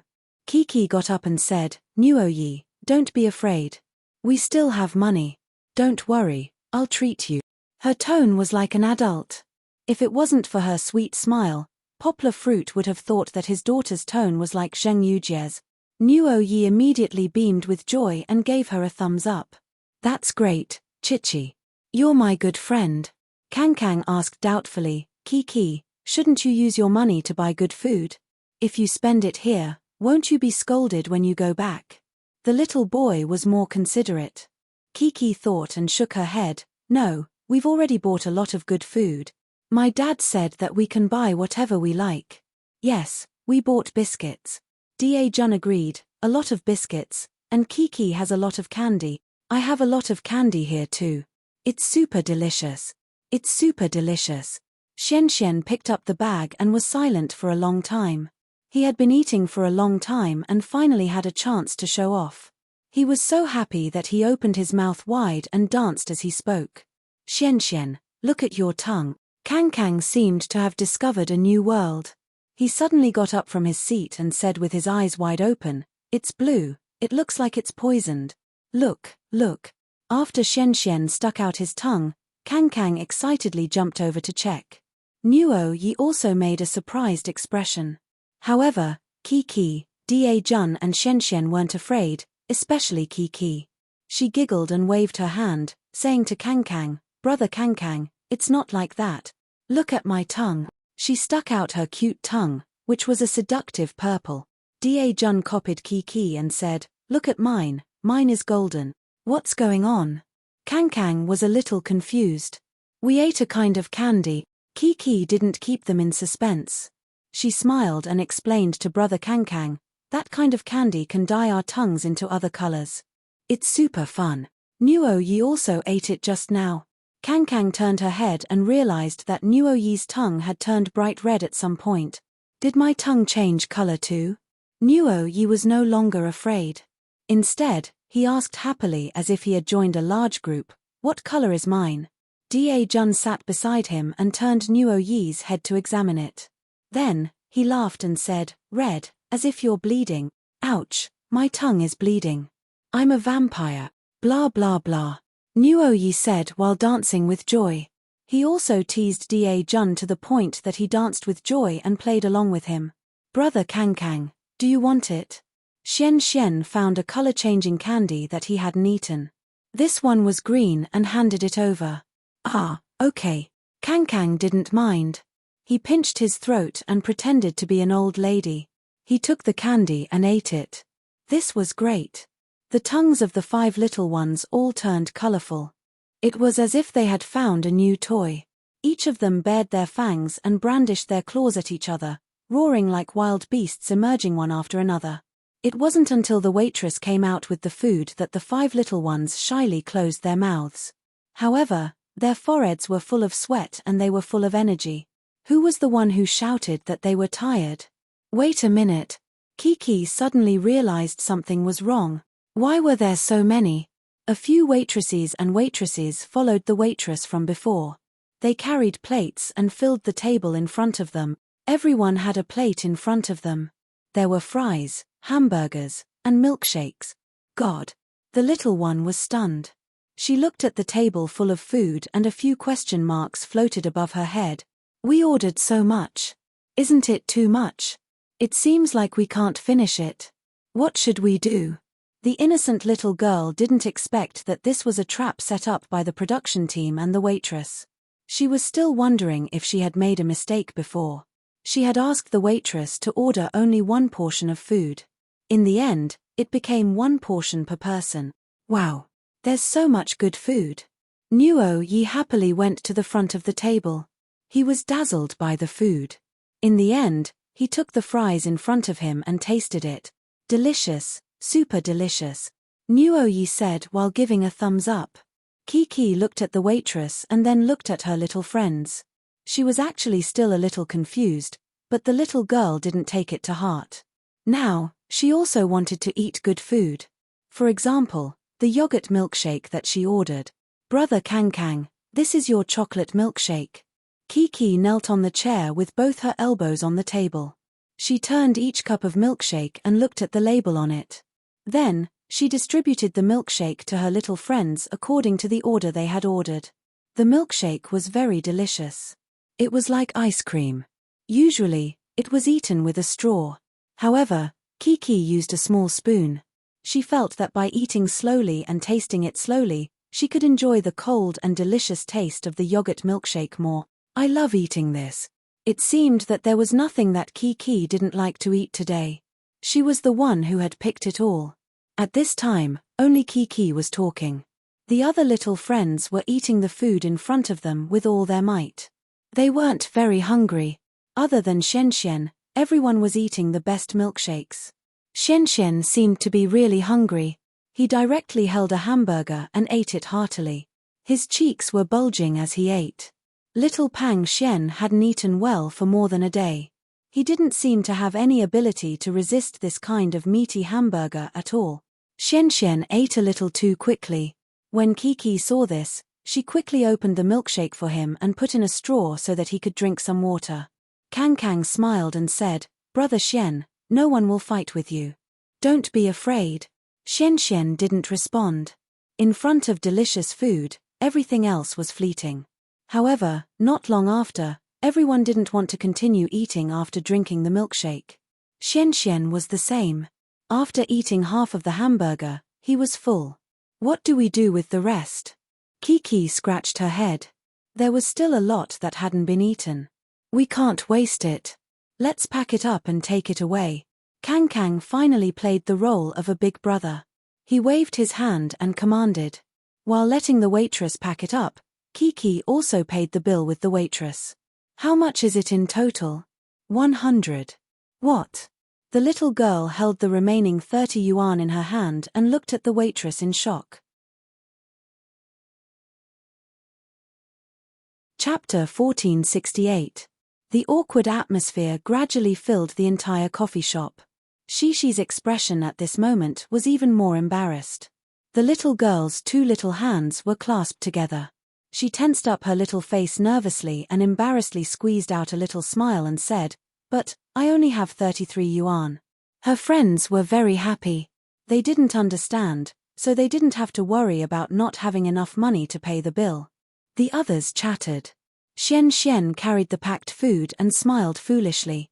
He was probably thinking, I don't have to go hungry today. Then what do we do? The waitress spread her hands and asked. What do we do? Kiki scratched her head. Although she was still smiling awkwardly, her eyes began to turn red. It was as if her bright eyes were about to turn misty. Without money to pay the bill, not only was it embarrassing, but they were also trapped here. Kiki was so anxious that she was about to cry. She wanted to borrow money from the staff of the show, but of course, the staff, who had already colluded with her, rejected the little girl. Just when Kiki was about to cry, the beautiful waitress gave them a solution to the problem. "Come with me." The waitress brought Kiki and a group of friends who still didn't know what was going on to the kitchen. She pointed to the big basin of cups and plates on the ground and said to Kiki, "If you help us wash the plates and make them clean, I can waive the money you owe." So, that was the plan of the show. Kang finally realized the problem. He came up to Kiki and asked her what was going on. Kiki pulled brother Kang's hand and said pitifully, "We don't have enough money. Then we have to wash these plates before we can go home." "Aya, why don't you have enough money?" Da-Jun asked. "I don't know. Maybe we ordered too much," Kiki said, feeling wronged. It could only be said that the show was cheating the child. They said 20 yuan at the beginning, and then it became 100 yuan. Chichi was still in a daze even now. "It's okay. Let's do it." Kang didn't care. He rolled up his sleeves and got ready to work. "Kiki, brother Kang, let me help you." Nuo Yi put the things on the ground next to him, rolled up his sleeves, and squatted down. "Use this to wash the dishes first." The waitress handed over a few dishwashing foam and detergent and said, "After washing, rinse with this hot water." It wasn't very difficult. What was needed was a concerted effort. Kiki, Nuo Yi, and Kang washed the plates. It was inconvenient for little Chuxian to squat down, so he and Da-Jun, who was a clean freak, used a hose to wash off the foam from the plates. Although the large basin of plates looked shocking, with the cooperation of the 5 children, it didn't take long to wash them. Whether or not they were clean was another matter, but none of them gave up midway. Furthermore, the 5 children were intertwined together like 5 fingers, clenching their fists. The friendship between them seemed to have been sublimated in the past few months of the journey, and each child had also grown up. They slowly became strong, sensible, and friendly, which was very rare. Taking responsibility for their mistakes, after washing the large basin of plates, they also took a photo with the 5 cute children. The waitress also waived the money they owed. The show didn't continue to make things difficult for the children. They could finally go and find their fathers. At this time, what were the fathers doing? After separating from the children, the fathers sat on the show's bus and arrived at a Western-style country villa. The villa was located in a large garden full of greenery. There were lawns, flower beds, and tall trees that provided cool shade. The house made of pure wood wasn't tall. It was only 2 stories, but it was very big. The living room was nearly 100 square meters, and with the other rooms, it was simply a mansion. "Oh my God!" Liu Yi exclaimed as soon as he entered the room. "This is the best place our father has ever lived in." He was right. Moreover, what was even rarer was that the 5 families were all living in the same villa building. Although it was a rented place, there were friends and children. This kind of strong family vacation atmosphere was created. "The kitchen is huge," Poplar Fruit said with emotion. The kitchen was just like the kitchens of rich Westerners on television. It was very spacious and had a U-shaped layout. The cabinets, wash basin, and cooking counter were all integrated into one. Then, there were all kinds of modern kitchen utensils arranged in an orderly manner. This was simply the holy land of home cooks like Poplar Fruit. It couldn't be helped. Western countries were just big and rich. In the afternoon, the children came back with groceries. "We made delicious food and then sat in a row here," Liu Yi said with a smile in the dining room outside. The dining room was also very rich. There was a long wooden table with a simple and beautiful texture. Then, it was surrounded by long benches. At a glance, it was a place for a big family to eat. It just happened to fit the needs of Poplar Fruit and the others. "It's even better to eat outside." Hu Jun pushed open the glass door of the backyard and walked in from outside. He smiled and said, "There's the same table outside. Also, let me tell you, there's no grill here. With a grill in the yard, you can have barbecue." Indeed, eating in the yard, under the shade of a tree, looking at the green world and feeling the natural breeze, this mood was very beautiful. There were quite a few rooms. Everyone went to pick their own room and the children's room. Anyway, there was no need to pick. They were all about the same size and were all very luxurious. They just had to choose whichever room they saw. Poplar Fruit was very lucky. The first room he opened was the kind that was obviously a girl's room. The bed was a light pink flower. Although Poplar Fruit was reluctant, he felt that his daughter would definitely like this room, so he chose to stay. He could finally take off his animal skin clothes and change into his own clothes, returning to the modern world. Poplar Fruit even took a nice cold shower. Then, he dragged his dirty clothes from the past 2 days to the washing machine to wash and dry. The reason why he deliberately went to wash his clothes at this time was that Poplar Fruit had no choice. The program had received advertising fees from others, so Poplar Fruit had to follow the program's instructions and appear with the advertising company's laundry detergent. When he came out, everyone was already sitting at the tables and chairs outside, chatting. Lin Yongjian also brewed green tea for everyone. He smiled and said, "Just a little more and we can have afternoon tea. That's not a problem." Didn't Kiki, Dajuan, and Xianxian go to buy snacks? Poplar Fruit said with a smile. Zhu Shimin smiled and said, "Do you know what I'm afraid of? I'm afraid that Xianxian won't be able to wait and will finish them all on the way." Haha, but that's true. Why aren't they back yet? Liu Yi asked with a smile. Daddy, speak of the devil. Outside the fence, the children's cries could be heard. They were back. Chapter 1469. Papa. Poplar Fruit couldn't wait. He didn't go around to the front yard. Instead, he went through the thick bushes and fences along the narrow path. As soon as he came out, he saw his daughter running over happily. "Thank you for your hard work. Let me give you a kiss." Poplar Fruit smiled, picked up his daughter, and kissed her little face. Perhaps it was because Chichi's face was sweaty and dried by the wind while sitting in the convertible, but now it felt cool. Moreover, her delicate skin was very smooth and tender, making people want to take a bite out of it. The other fathers also picked up their children one after another. They smiled as brightly as Poplar Fruit. They had only been separated from their children for less than 3 hours, but they missed them so much. Back in the small yard, Poplar Fruit put down the things on the table. He asked the little fellow with a smile, "Kiki, what did you buy?" "We bought a lot." Kiki's face was full of excitement. She was so energetic that she didn't look like a little girl who had gone through a lot of trouble. "We bought candy canes, and biscuits." Papa. Kiki saw her father looking at Kang and the others. She was distracted for half a second, so she anxiously took her father's hand and pulled it. When her father bent down, she simply hung her 2 long arms around his neck. "I saw that kind of candy today." Sister said it was called flying saucers. Poplar Fruit picked up his daughter, looked at her big eyes, and said with a smile, "You mean the kind of cotton candy with crispy skin that we used to eat at Uncle Alan's house? It looks like a UFO. Papa, you remember?" The little girl's surprised look was also very beautiful, because Kiki loved to smile so much. Even when she was surprised, she was full of smiles. Girls who liked to smile were not ugly, let alone beautiful girls who liked to smile. Of course.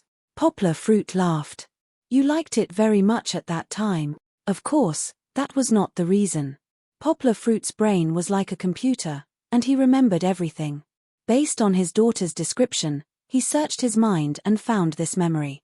Kiki pouted and twisted her body coquettishly, asking, Then why didn't you ask Uncle Aaron to buy it for me?" There were no flying_sellers in the candies he sent over. "Haha, it's fine. Before we go back, we'll go to that shop again and buy you a lot of candies.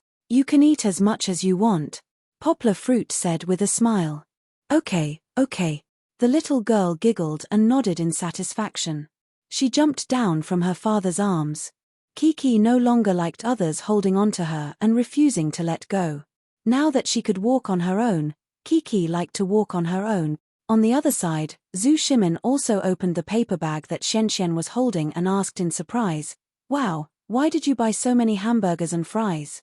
Kiki heard and ran over to help Xianxian explain. "It's like this, Papa Xianxian, we all went to a shop to eat, and then they gave us a lot of fries and hamburgers. We couldn't finish them. Then you packed them up and brought them back, right? You didn't waste food. Give me a thumbs up. Zhu Shimin said with a smile and gave a thumbs up. Hu Jun also came over, took a look, and said with a smile, it just so happened that we were short of staple food. Kiki still wanted to continue and said, yes, but we didn't have enough money, so we had to pay the bill. Then what happened?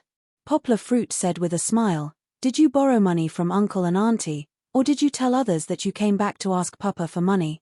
Kiki shook her little head, and her soft long hair brushed her father's hand.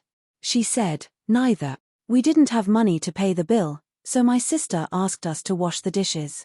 After we finished washing the dishes, she didn't need the rest of the money we gave her. You also washed the dishes? Liu Yi asked in surprise before Poplar Fruit said anything. Yes, we all washed the dishes, Kang Kang said on the side. When he said that, the little boy straightened his chest and was very proud. That's right. You all have to remember in the future how much money you have, buy things that cost as much as you want. If you don't have money to pay, you will be punished. Hu Jun said. Worried that Hu Jun's words were too serious, Poplar Fruit said with a smile, I think you are very good. It's great to be able to wash the dishes and pay for it through your own labor, instead of asking for help from others. Poplar Fruit took the little fellow to his room. When the little girl saw the luxurious big room, she immediately jumped up. He took out the clothes that he had prepared and said with a smile, go, take a bath and wash your hair first. When changing the animal skin clothes for the little fellow, Kiki giggled and shared with her father her shopping experience in the town. Papa, do you know? We wore these clothes on the road. Do others think that you are very strange? Poplar Fruit said with a smile. No, no. They all thought that we were wearing real clothes. Kiki spread out her hands and smiled happily. They even asked me if it was Halloween in advance. That's right, Halloween is at the end of this month. After giving his daughter a bath, Poplar Fruit brought Kiki, who had changed into modern clothes, downstairs. The little girl, who was originally a little wild cat, was now wearing a light pink dress, pantyhose, and a light red jacket. She looked fresh and cute. The other little friends were even faster. After all, it was easier for boys to take a bath and change clothes than girls. Zhu Shimin and Lin Yongjian were tidying up the snacks and table, while Hu Jun and Liu Yi transformed into chefs and went into the kitchen. Poplar Fruit also went into the kitchen and asked with a smile, what am I in charge of? I've already prepared it for you. Hu Jun was wearing an apron and holding a spatula. He turned his head and smiled, you are in charge of roasting the chicken wings. Liu Yi was washing the vegetables. He also had vegetables that he wanted to cook. He smiled and said, Poplar Fruit, they keep saying that they want to eat the barbecue made by Uncle Poplar Fruit. That's because barbecue may seem simple, but it was very difficult to make it taste good. Some people might even be undercooked or burnt, not to mention the taste. However, where was the grill here? Poplar Fruit waved his hand and smiled, there is no grill, looks like we can only use an oven. Using an oven, there was no way to control the temperature and time. After all, the time of the oven was set from the beginning. Poplar Fruit could not adjust it during the barbecue process. Poplar Fruit could only cut the chicken wings at the beginning, mix the best sauce, soak them for half an hour, and then send them into the oven. Although it's not the best, it shouldn't be bad either. Poplar Fruit took off his gloves as he smiled at the group of children who were waiting by the side, drooling, let's go, let's not stay here. Don't worry, there will definitely be good food for all of you. At noon, they sat around the table and happily ate a not-so-sumptuous lunch. In the afternoon, they would begin a new mission. Chapter 1470. Poplar Fruit originally thought that Fong Beibei and the rest of the group of mothers would appear today and join them in the game, but they did not. In the afternoon, on the bus to the farm, Poplar Fruit still did not see them. The main reason was that after taking an afternoon nap, Kiki, who had calmed down a little from her excitement, missed Fong Beibei a little. Taking advantage of the fact that they were not in the state of recording, Poplar Fruit ran to the front to ask the choreographer who was riding with them. The choreographer smiled and said, they won't be coming today. They will only be recording tomorrow. Don't worry, They will give you phones to contact your families tonight. It seemed that Poplar Fruit had misunderstood. This time, the group of mothers did not directly participate in the recording of the second and third day like the previous time. However, this program was originally about where do you go. If the mothers were too important, it would go against the original purpose of the program. When Poplar Fruit returned, he passed the news to Kiki. The little girl was still a little disappointed. However, this disappointment was diluted by surprise a few minutes later. The farm that they had arrived at was too beautiful. It was either a small forest in picturesque disorder or a neat and beautiful meadow. There were even people riding horses in the meadow, herding round woolly sheep. Kangaroos, kangaroos! Kiki shouted happily. The sharp-eyed little girl could see from afar that there were kangaroos that were encircled in a large meadow. If it were not for Poplar Fruit holding her hand, Kiki probably could not wait to run over. Everyone gathered in front of the village chief and listened to the village chief's usual welcome speech. The village chief was really interesting. Every time he went to a place, he would act like the owner. But that was also true. Otherwise, why would he be called the village chief? Babies. The village chief has a question to ask you. The village chief smiled and said, if you were to choose a pet, what animal would you prefer? The village chief had already predicted what the children's answer would be. It would definitely be a cat, a dog, or a more special one, a parrot, etc. However, just as he finished speaking, the children in front of him shouted one after another, village chief. Village chief. Only Kiki was more honest. She raised her arms and said with a smile, Panda, I like pandas. However, the limelight was stolen by Kang and the other naughty boys. First, it was Nuo Yi who unknowingly started the conversation. He didn't even know that he had made a mistake. Then, Kang laughed until he was convulsing with laughter as he recited the village chief's name. After that, Da Jun followed suit. Even the confused Shen followed suit and said the village chief's name. The village chief was amused by this group of little guys. Alright, let's put this topic aside for now. Next, the village chief invited the farm owner, Mr. Steve, and his 3 daughters. They would be assisting the production team in the recording of the farm sports meet. Before the next segment began, the dads had to introduce themselves to the farm owner in English. This small test was mainly to test the English level of the fathers. Of course, it was obviously not that good. However, if they didn't say it well, it would be funny. It was like the popular saying, we are tired of logging. Therefore, Poplar Fruit, whose English was comparable to the locals, was skipped by the production team. Instead, Zhu Shimin's non-standard pronunciation, Liu Yi's funny performance, and Lin Yongjian's confusing grammar were favored. I_am_Lin_Yong_Jian, my_English_name_ is _Jian_Yong_Lin. Teacher Lin's Chinese name and English name were actually reversed. Today we _are together here very happy. Lin Yongjian knew that he didn't say it well, so he simply let it go. He smiled gracefully and said, we are very grateful to you, please welcome us here. Needless to say, Lin Yongjian's messy self-introduction without any grammar was very interesting. Everyone was convulsing with laughter. The audience also felt that Teacher Lin, who could speak with a smile despite his elementary school English, was very funny. What's more, he even revealed 2 adorable teeth. Fortunately, although other than Poplar Fruit, the other dads with average English were still able to understand the messy English they spoke. After all, the American culture was too strong. Everyone had hummed a few sentences from American movies and TV series. Therefore, even if it was a little messy, the basic words were still relatively clear. The village chief stood up. Next, the farm owner, Mr. Steve, introduced the rules of the game. The other party also understood that the English level of the Chinese people in front of him was uneven, so the words he used were relatively simple. Every child, take this food with you and go look for your favorite animals. Mr. Steve patted the few plastic buckets in front of him and said, choose one, bring it back, and participate in the competition together. Kiki understood, and so did Kang. However, Shen and Da Jun were confused, so Kang and Kiki explained it to their friends. Okay. Kids go go go. Okay, children, let's move. Steve laughed. The little ones who had been fascinated by the farm animals for a long time left their dads behind. Each of them carried a small bucket and started running. I like small animals. Kiki giggled and ran the fastest with Kang Kang and Nuo Yi. Xian Xian's short legs also hurriedly ran in small steps and shouted in a silly voice, "Wait for me, wait for me." Da Jun, on the other hand, was calmer. He carried the bucket and walked slowly. When the assistant beside him asked him, Da Jun said calmly, "Aya, what's the rush? They're all locked in cages, they won't run away." What he said was true. The assistant could not find a reason to refute him.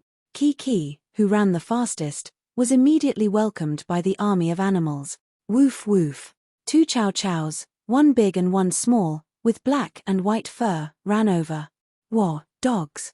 Kang Kang, who was behind, shouted happily, but her pace slowed down. These two chow chows, the big one was definitely heavier than her and looked a little scary.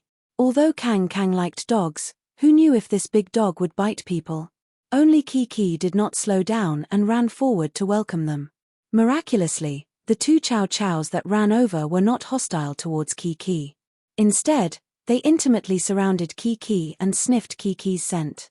"Keek, keek, I like dogs too." The little girl excitedly stretched out her hand to pet the chow chows. Not only did the chow chows not hide, it stopped its bouncing body and quietly lay there, letting Kiki pet its head. It even squinted its eyes in enjoyment. The other chow chows saw this and ran in front of Kiki. It flipped its body, 4 feet in the air, and exposed its soft belly. Chapter 1471. Visiting the farm had nothing to do with the dads. Some of the dads were worried and wanted to sneak over to take a look, but they were stopped by the village chief. The village chief smiled and said, "Don't worry, there's Mr. Steve and a lot of people from the farm. There won't be any danger." It was mainly to test the children's performance in front of all kinds of animals when their fathers were not around. If their fathers were around to protect them, they would not be able to see the scenes they wanted to take. In the farm, Kang Kang and Nuo Yi saw the two cute chow chow lying in front of Kiki's feet and went over to play with them. However, the chow chow was not familiar with Kang Kang and Nuo Yi, so it was not interested in them. When it saw them reaching out their hands, it immediately jumped up from the ground. It did not bare its teeth to scare the two boys, but it still circled around Kiki's heels to avoid them. Normally, it would be humans walking the dogs. But now, because Kang Kang and Nuo Yi were too excited, it had become the dogs walking the humans. Of course, there were also some who were afraid. Even though the dogs looked silly, Xian Xian still walked far away from them.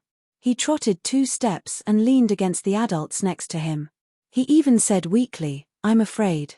If it wasn't for Kang Kang and Nuo Yi coming over and chasing the two chow chow everywhere, Kiki would probably be able to play with them for an entire afternoon. However, there were still many small animals waving at Kiki. Chichi had a chance to take a look, and was immediately attracted. She happily carried the small plastic bucket and ran forward. "This is Piggy. This is a lamb. Ah, I see an ostrich."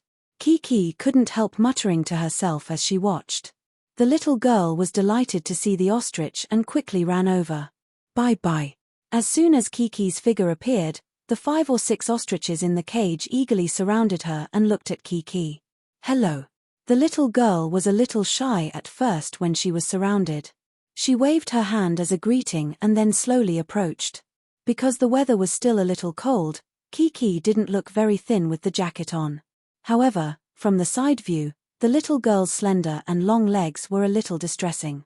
While the audience liked it, they couldn't help but express some dissatisfaction with poplar fruit. "What kind of father are you? Our daughter is so skinny, why don't you let her eat more meat?" This was an injustice.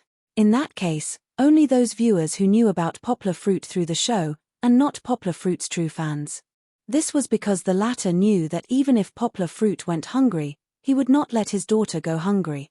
In fact, Kiki ate a lot of food. She ate almost as much as a 12 or 13-year-old child. However, it seems that all the nutrients absorbed by the little girl were used to grow taller. In the past, Kiki had grown by nearly 15 centimeters. For a 4-year-old my daughter, this was very impressive. Of course, although Kiki was a little thin, it didn't mean that her body was unhealthy. Kiki was thin, but she wasn't light at all. Her fat content was relatively low, and she was all small muscles. This was a little similar to poplar fruit. Moreover, looking at her lively and energetic appearance, one could tell that Kiki was definitely a healthy and sunny baby. Have you guys had lunch? Kiki gradually walked closer. Although it was the first time she saw ostriches, looking at the furry little heads poking out of the net, Kiki was also touched by their cuteness. Oink! Oink! The ostriches' cries came one after another, as if they were calling for Kiki. I know you guys are hungry, so I brought you delicious food, Kiki said sympathetically. She tentatively touched the head of the ostrich closest to her. The ostrich was very obedient. She reached out to take a carrot from the small plastic bucket and handed it to the ostrich. However, it seemed that the ostrich was more interested in the other feed in her bucket. Looking at the ostrich size, Kiki suddenly understood. She put the carrot back and took out a handful of feed. As soon as she sent it over, an ostrich couldn't wait to eat it. Kiki suddenly giggled. She didn't move her body, only shrinking her neck. Then she turned to the cameraman and said, "Aya, it feels itchy. Hee hee." The net fence was just big enough for the ostriches to stick their mouths out, but not their heads, so at most 2 ostriches could reach it. The ostriches crowded around each other to stick their heads out, almost squashing the innermost one. You guys can't bully your friends. The feed in Kiki's hands was quickly finished.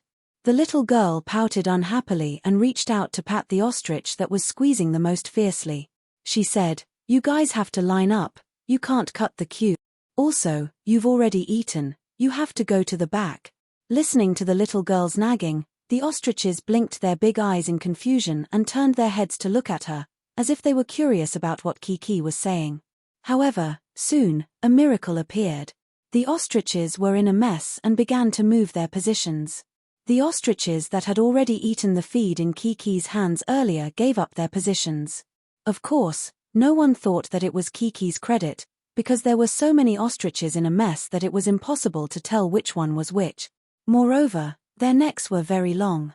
As long as they shrank back and mixed together, they looked no different from before. That's good. The 4-year-old girl nodded her head in satisfaction. She bent down and scooped out a handful of feed from the plastic bucket.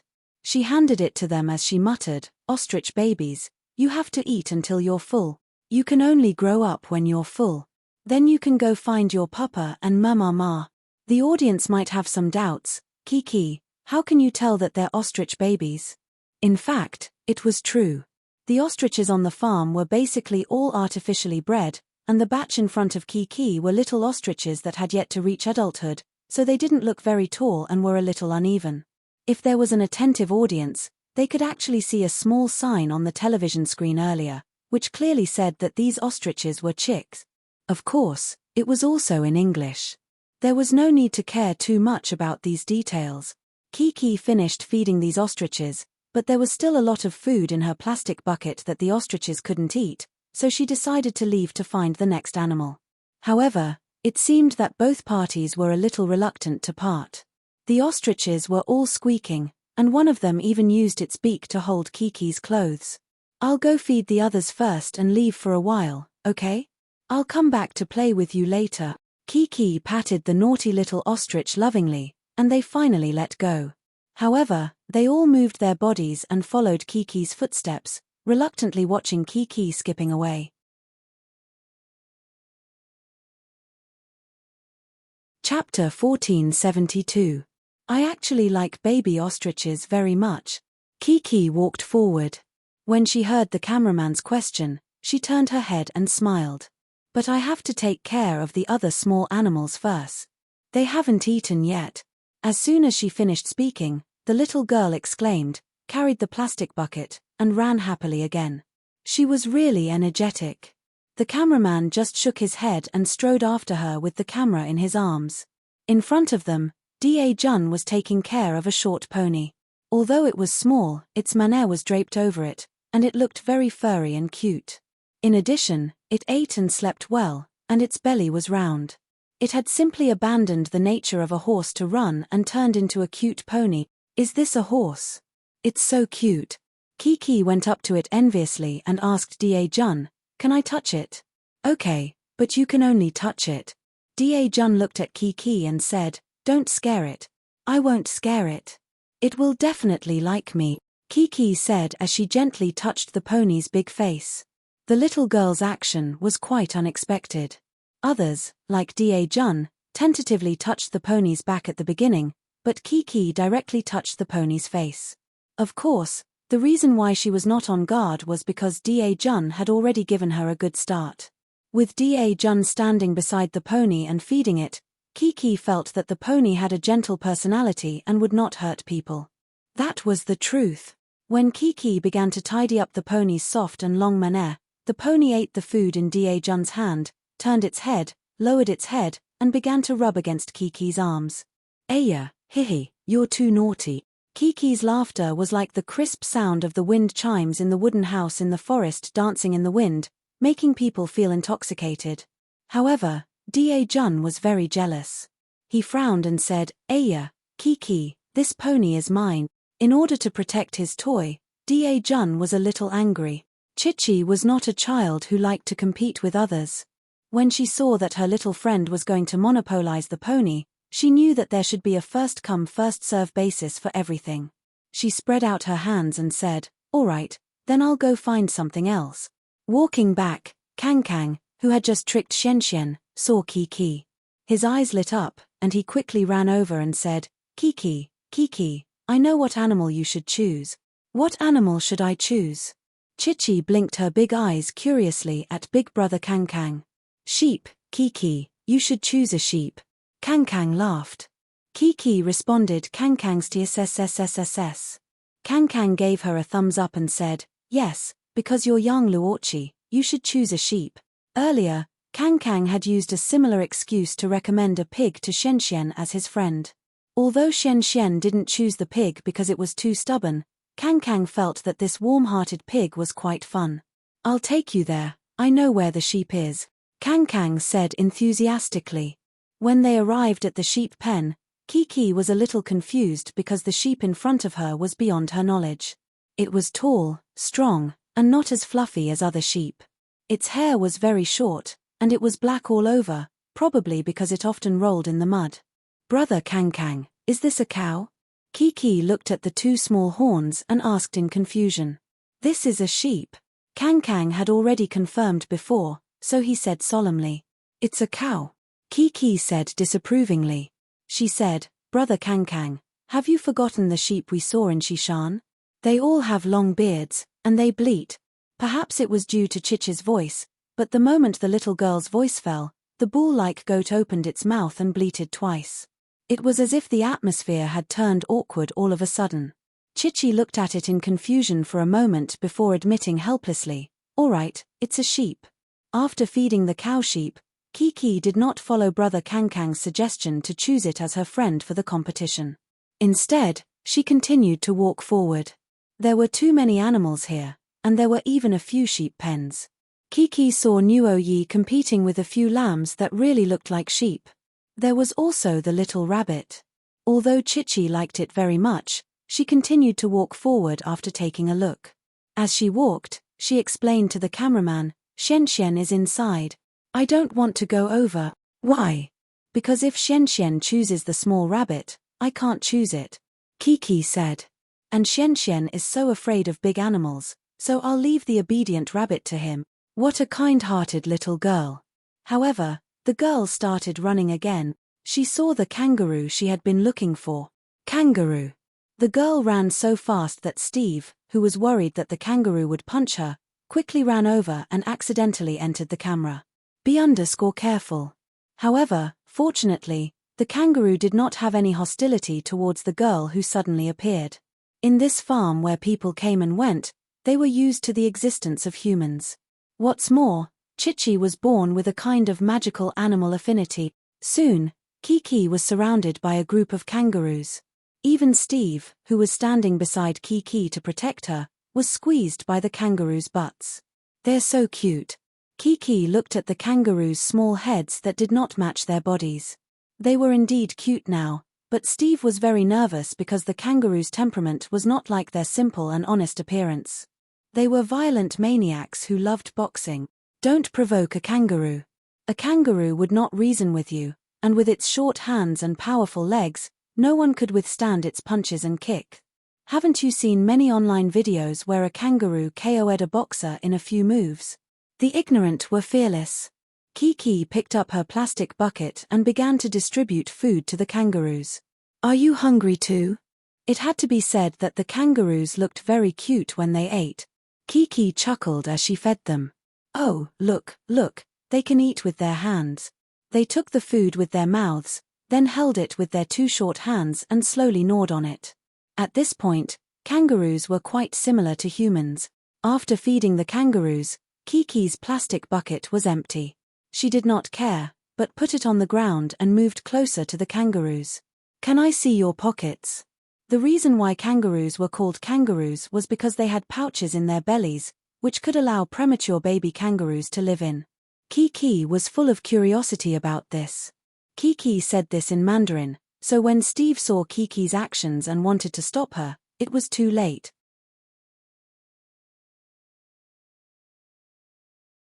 Chapter 1473. Don't. Steve's reminder was still a step too late. Kiki had already bent down and reached into the pocket of the big kangaroo in front of her.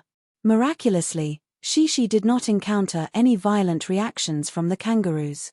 On the contrary, the scene miraculously did not have any ripples. The kangaroos were still eating what they were supposed to eat. Even Steve's exclamation did not affect the mood of the kangaroos. In fact, even if Kiki did not have any problems, the video would have been cut out by the program team and would not have eventually appeared on television. After all, it was too dangerous. If the audience saw that the program team had allowed Kiki to be so close to a potentially dangerous animal, they would definitely have scolded the program team for their incompetence and stupidity. To put it nicely, the program team did not plan well. To put it bluntly, the program team was taking the lives of the children as a joke. Was this really Where's Dad Going? Or Bear Grylls' survival in the wild?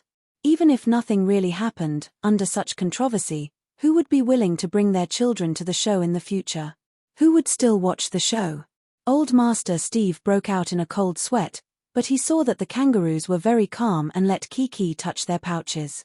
The kangaroo that was touched even opened its mouth slightly and smiled as if it was enjoying it. What was going on? Old Master Steve saw that Kiki was about to throw herself into the arms of the kangaroo, and then reached into the kangaroo's pouch, but the kangaroo was indifferent. Its two forelimbs were slightly closed, as if it wanted to hug Kiki. Well, Old Master Steve felt that his common sense had been challenged. Although these kangaroos were domesticated, after all, they were not cats and dogs. They should not be so docile, right? The mother kangaroo was so happy to let others touch her pouch.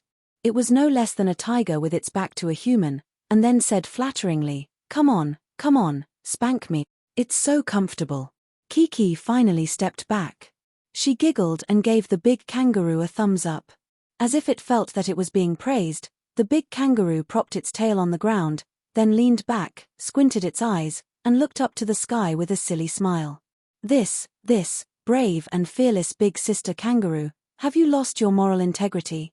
Kiki had a lot of fun playing with the kangaroos. She even imitated them by jumping and running for a while. She even wanted to bring them back to participate in the competition as her little friend. Unfortunately, Old Master Steve did not allow it, because these guys were really not something that children could control. Even with him by his side, Steve could not guarantee his own safety. In fact, Steve had made the right choice. The kangaroo was very friendly to Kiki, but that did not mean that it would open its arms to other children. Kiki felt a little regretful, but she did not insist on it with the adults. She pacified the kangaroos, who had become a little restless because of her departure. Kiki walked back. Chichi hadn't forgotten that she had left a promise at the very beginning of this place. The little girl carried the small plastic bucket and ran like a gust of wind to the first fence she saw after entering the farm. Inside the fence, the ostriches had already lined up neatly in a row, like an ostrich army, waiting for Kiki's inspection. Of course, the height was uneven, and it was obvious that they were not well trained. "Haven't you eaten enough?" Kiki asked puzzledly as she held the barbed wire of the fence with one hand and gently touched the head of the nearest ostrich with the other hand. "OOF. Oof." The ostriches cried out at the same time. Listening to the noise, it was as noisy as pigs being slaughtered. Okay, I understand." Kiki giggled. "You are not hungry, but you want to go out with me to play, right?" The ostriches paused when Kiki spoke and looked at Kiki. Then, not long after, they began to cry out again. "You all want to go out, but I can only take one with me," the little girl said worriedly. The audience's feelings were still separated by a screen, so it was far less intuitive than the cameraman's. He stared dumbfoundedly at Chichi, who was talking to herself like she was sleep-talking, but the ostriches in front of him seemed to really be responding to Chichi. "Oof, OOF, OOF." Suddenly, the ostriches in the fence were in a commotion, and there was a tendency for them to huddle together at the door. "Don't quarrel, don't fight." The little girl anxiously waved her hand and said, "My papa said that we should respect the old and love the young, so, I have decided, I want to choose the youngest among you, Didi." Looking in the direction of Kiki's finger, the ostriches turned their heads and looked at the little ostrich in the middle. It was not too small, about the same height as an adult. But it was still short compared to the big ostriches, which could grow up to 3 meters tall. Among the group of baby ostriches, it was also the smallest one. When the other ostriches lowered their heads dejectedly, it raised its head high and cried out excitedly. "Don't be sad." With the help of the farm workers, Chichi put a leash on the little ostrich while comforting the other ostriches who were reluctant to part with the ostrich. "I'll tell Mr. Steve to bring you out to play more often." She didn't know whether the ostriches understood or not, but they were still in low spirits. They sadly watched Kiki leave with the little ostrich. At the gate of the farm, the children who had found their friends gathered together. At this time, everyone saw that each child had chosen a different animal companion. Kang chose for a long time, and chose the chow chow that had welcomed them at the gate at the beginning. Nuo Yi chose one of the 2 lambs that he had been struggling with for a long time. And Xian chose the rabbit that Kiki had last seen him squatting in the circle of rabbits. What surprised the audience the most was Da Jun. In everyone's impression, Da Jun was the most timid boy, but he had quietly led a pony over. Although it was a pony, the pony was still a head taller than Da Jun. It was also so burly, like a short mountain of meat. Of course, the pony's temperament was quite gentle. Wherever Da Jun led it, it would follow. The children were having so much fun. Some were sharing their experiences with their good friends, while others were busy improving their relationships with their new friends. Anyway, their mouths were chattering non-stop. Finally, the farm owner's huge tractor trailer arrived. The children led their animal companions up the steps to get on the trailer. The trailer was so big that it was spacious enough even for more than 10 adults, let alone the children. However, Da Jun's pony couldn't get on the trailer. It was tied to the back of the trailer and followed the slow trailer. It couldn't be mistreatment. The pony liked the feeling of running.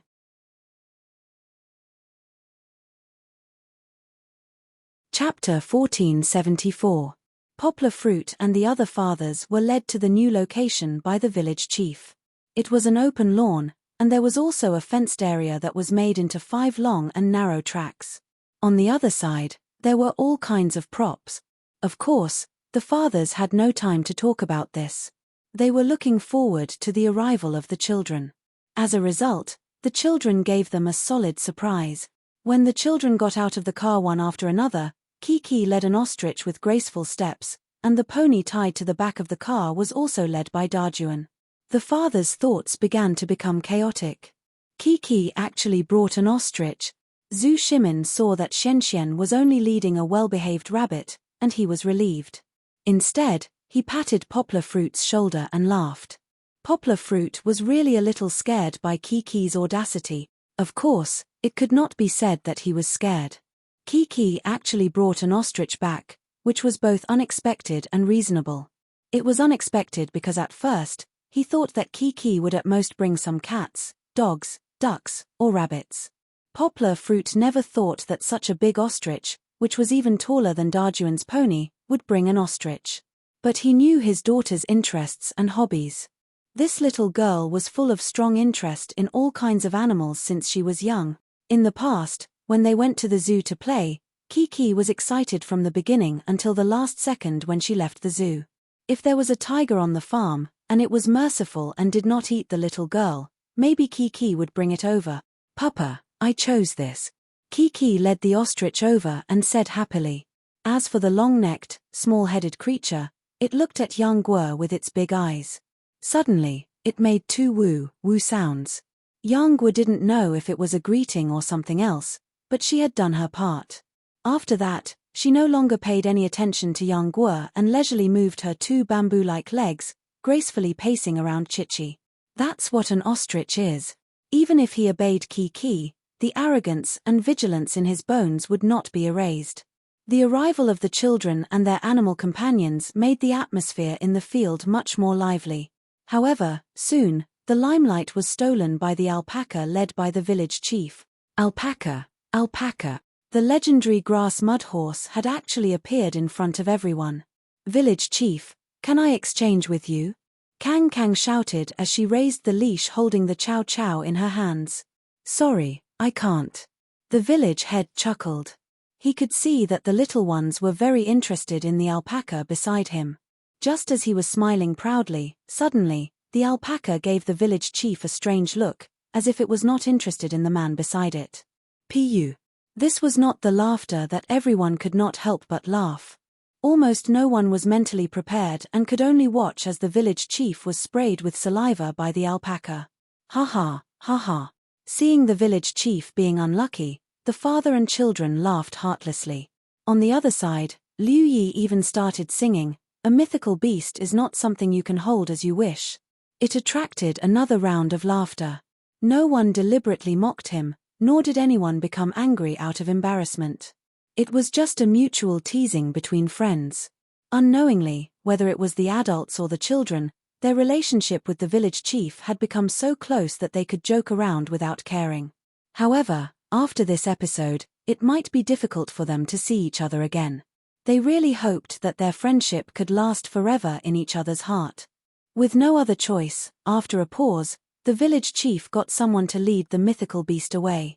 Then, he took a towel and wiped his face, wiping off the mythical beast's saliva before he could speak again. However, the two-faced program team did not let go of the scene of the village chief making a fool of himself. The viewers in front of the television were lucky to see the entire scene of the village chief being sprayed. Naturally, seeing the village chief in trouble, the children also understood. They shrunk their heads, especially Kang Kang. They no longer dared to make any requests to exchange with the village chief.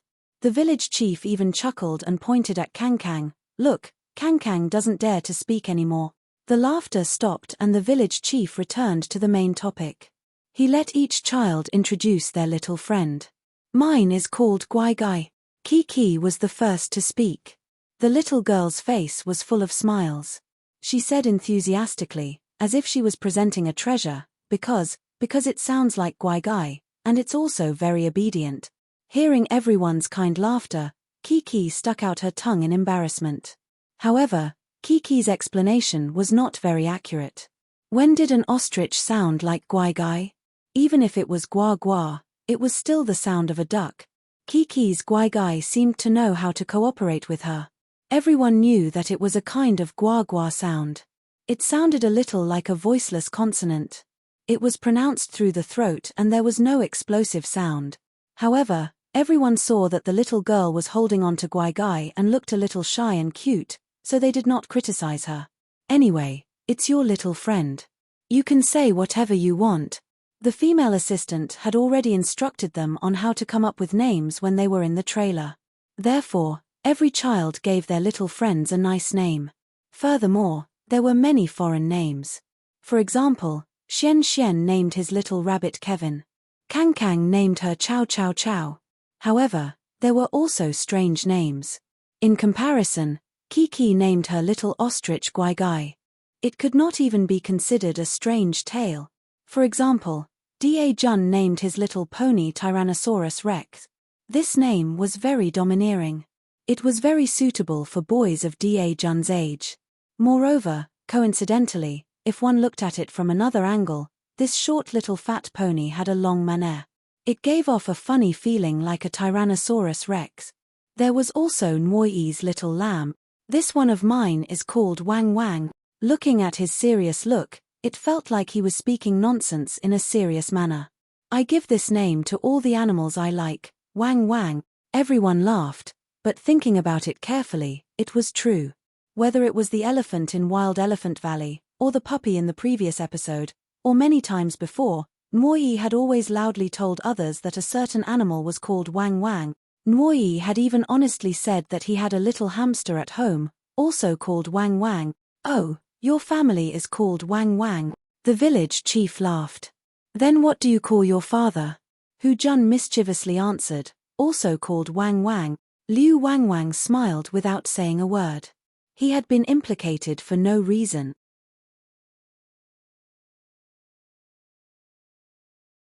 Chapter 1475.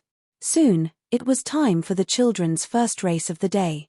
Of course, it was also a race related to the animal companions that the children had chosen. Next, babies, you will start from the starting point. You will lead your new friends and run a race together. The purpose of this race is to test the degree of tacit understanding between the babies and your new friend. The village chief said with a smile. This was pure nonsense. The children had not spent more than half an hour with the animals they had chosen. How could they have a tacit understanding? Of course, Kiki and Sweetheart were an exception. Although it was nonsense, the race still had to start. Having played the game so many times, the children were very familiar with the process of the program. They did not procrastinate, and soon, they formed a row at the starting point. The fathers stood at the finish line, smiling and applauding for their children. Sweetheart, you have to do your best later. The little girl turned around and gently hugged the little ostrich's neck. She even rubbed her little face against it. The cameraman and the fathers were sweating profusely. Fortunately, the little ostrich was very obedient. Just like the name that Kiki had given it, it did not angrily peck Kiki's delicate face. Hey, hey! The little ostrich finally responded to Kiki's expectations.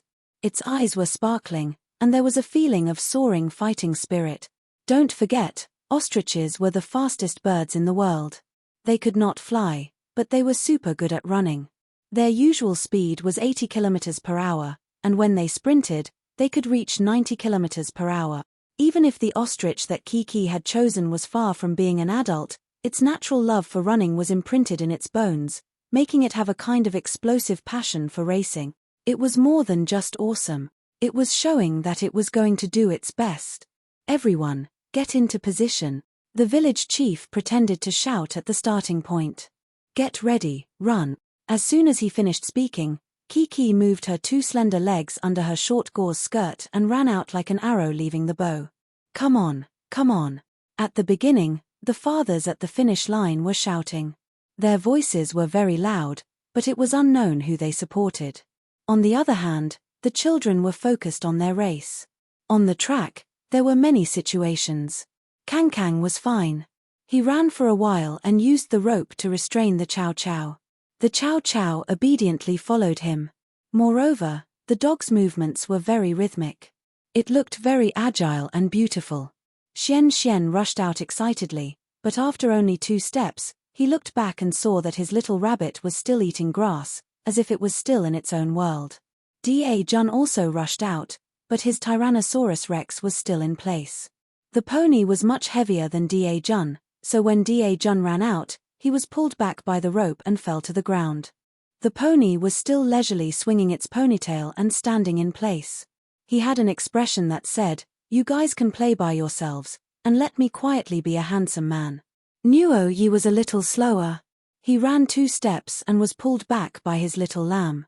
However, he pulled hard and the little lamb understood and followed.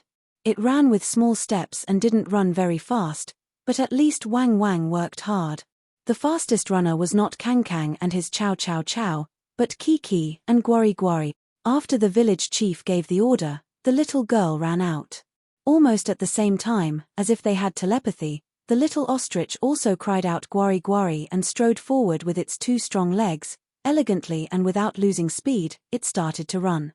Before it ran half the distance, the little ostrich that was running excitedly started to become dissatisfied with its slow speed. "Gwai!" The little ostrich cried out excitedly, and actually squeezed forward, pushing Chichi aside and coming to the front. "Gwai! Gwai!" The little ostrich looked back at Kiki, as if to say, "Hurry up, hurry up." Chichi also let out a happy cry and sped up to charge forward. The situation had changed and it became the little ostrich leading the race. The dads and foreigners who were watching felt a little embarrassed. However, it was a pity that the track was less than 50 meters long and they reached the end very quickly. After the little ostrich and Kiki collided with the line, they were blocked by the closed fence in front of them and could only stop resentfully. "Gwai! Gwai!" The little ostrich called out twice, as if it was not satisfied yet. Kiki was first, Kang was a little slower and was second, then Nuo-Yi, who was even slower, took third. At the back, Xian was coaxing the little rabbit, but the little rabbit ignored him. Little fatty Xian became anxious and pulled the rope, dragging the little rabbit towards the finish line. Xian dragged it over the finish line as if he was dragging a box. The pitiful little rabbit was dragged upside down without any resistance. Luckily, the rope was connected to a noose that looked like a small vest and didn't strangle the little rabbit. The little rabbit was still very calm. After it stopped, it continued to nibble on its grass. Xian was fourth. Da-Jun was more troublesome. He couldn't compete with the T-Rex like Xian because they weren't even on the same level. He couldn't even pull it. Why was this little pony so stubborn now? Wasn't it quite obedient before? Everyone was a little anxious for Da-Jun. Luckily, the staff at the side were already prepared. The village chief took a bundle of grass and handed it to Da-Jun. "Yes, use grass. Slowly lead it over." Although Lin Yongjian was watching from the side, he still acted as if he was participating in the race and couldn't help but give advice to his son. Although the outcome was already decided, Da-Jun still patiently used the grass to lead the T-Rex slowly to the finish line. The ranking of the race wasn't important, the process was what was important. At the finish line, a small incident happened to the children who had already arrived. Nuo-Yi was pestering his father, as if he wanted to bring his little lamb called Wang Wang home. When Kiki heard this, her eyes lit up as she looked at her father. Poplar Fruit's forehead was sweating as he quickly turned his head to look left and right, pretending not to have noticed. Just before Kiki could speak, Liu Yi set an example and said to Nuo-Yi, "All right, but you have to ask for its mother's permission." "All right then, let's go find Wang Wang's mother." Nuo-Yi had a persevering spirit as he innocently said. Liu Yi was sweating profusely as he quickly added, "And its father, its grandparents, its first uncle and second uncle." As expected of someone who studied acting, his eloquence was as good as a rhyme. Nuo-Yi felt that a large group of the lamb's relatives were rushing towards him and immediately felt the pressure. He didn't persist and sighed dejectedly, "Ari, forget it then." Kiki saw that her little friend had given up and hesitated for a while. She also didn't mention the idea of bringing Obedient home to her father. Luckily.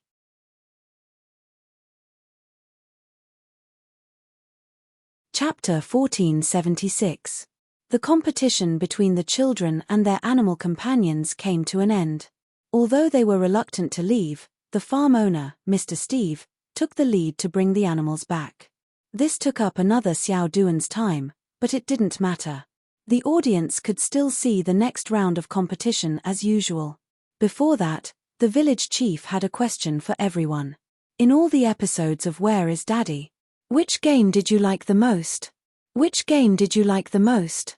Chichi jumped and shouted without hesitation, "Race, race." For a long time, she was unable to extricate herself from the mood of playing happily with the little ostrich just now. However, many precious memories floated through Poplar Fruit's mind. For example, back in the Flaming Mountains, he and the little girl played the game of throwing grapes into their fathers' mouths. There was also the game of Zidanbana, where 5 pairs of fathers and sons lined up in a row and used wooden buckets to pass water, drenching each other. There was even the first episode, where they played the game of breaking corn on a tall tower of corn cobs in a small, arid village in Shishan. At that time, the little girl was very fragile and loved to cry. She was so worried that her father would get hurt that she shed sad tears. Now, she has grown up so much. Just as Poplar Fruit's thoughts were flying, Lin Yongjian suddenly shouted, "Split." Instantly, the 5 fathers fell silent and looked at Lin Yongjian in a daze. "Teacher Lin, are you kidding me? Your favorite game is the split." Even though the split was a game they played during their first trip, the pain it brought to the fathers was physical and mental torture. "Teacher Lin, have you forgotten?" The fathers all looked constipated, except for Lin Yongjian, who was still chuckling foolishly. Hu Jun waved his hand and said in horror, "Don't do the split, old Lin. If you really call for the split later, you can play it yourself." He looked so disgusted. Actually, Poplar Fruit didn't care much about the split. After all, his body's flexibility wasn't on the same level as the other fathers. However, he didn't want to play the game. The village chief chuckled, his expression clearly saying, "I'll show you later." He kept them in suspense and asked, "What else?" Village head, I want to play that game." Nuo Yi leaned forward and gestured with his hands. He trembled as he said, "There's a bench, and then we'll squeeze on it. I understand now. It's the game of squeezing the chairs. I used to play it in the Miao village at South Lake." Nuo Yi's suggestion gave Hu Jun an idea. He smiled and said, "I feel that there's no need for something as tough as a split. Snatching the chair is a good idea." Although there was only a difference of one word, stools and chairs didn't count. Squeezing stools and snatching chairs were 2 different types of games. Snatching the chair is not bad. Liu Yi clapped his hands in agreement. Poplar Fruit also smiled and said, "I also think this is good." This reminded Poplar Fruit of the earliest episode. At that time, Kiki and Kang fought until the end, but unfortunately lost. Then, Kiki burst into tears. At that time, she said something that touched Poplar Fruit for a long time. "But I want to win Kiki. Then, I want to eat it with Papa." That was the first time the little girl showed such a strong desire to win. Of course, Kiki also felt that this game was not bad. Wasn't she jumping around and shouting, "Snatch the chair, I want to play Snatch the chair"? At this time, the village chief was about to announce the next game. However, at this time, there was a large group of foreigners standing at the side. No matter what, they had to understand the rules of the game, right? Therefore, the program team looked for Poplar Fruit. "Don't you have a translator?" Poplar Fruit pointed at the translator standing behind the director and asked in surprise. In fact, everyone could communicate in English on a daily basis. Only when there was a long speech would they need a translator. The effect is different. "Teacher Yang, we'll have to trouble you." The director smiled and explained. All right, they really had to make full use of every resource. Before they left, they asked the translator to explain to the foreigners, "This guest will help with the translation. You may not know him, but a month ago, he translated for our national leader, President Xi.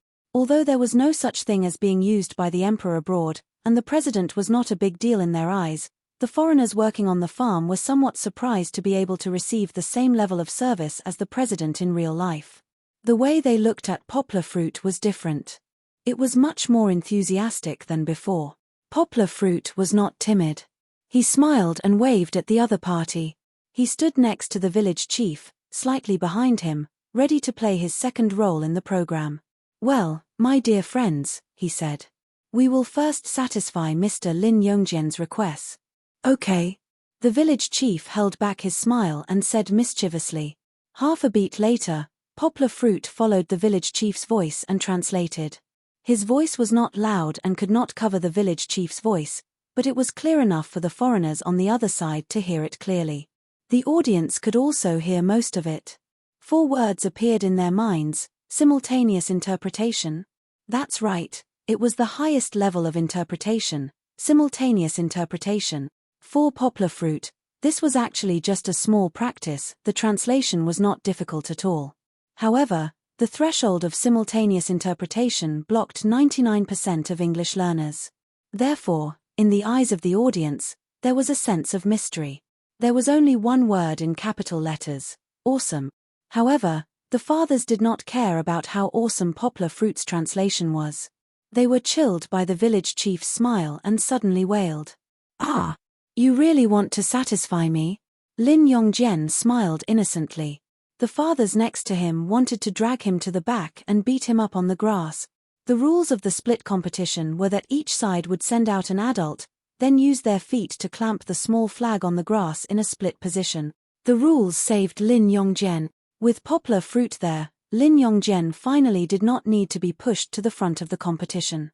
As for Poplar Fruit, everyone knew that his physical fitness was the best, so they did not hesitate to let him go out and challenge the opponent's long leg. The opponent was really tall. The average height of Westerners was above 1.75 meters, but this person was 1.85 meters. However, standing next to Poplar Fruit, he still felt a little lacking.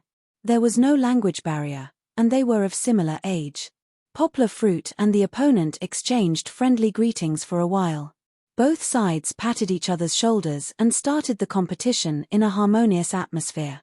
However, there was no suspense in this competition. Although Poplar Fruit went easy on him, he still pretended to cry out in pain. Then, he got Liu Yi and the others to help him clamp down on his feet to pick up the small flag. With his long legs, he was one step faster. Poplar Fruit won the split competition.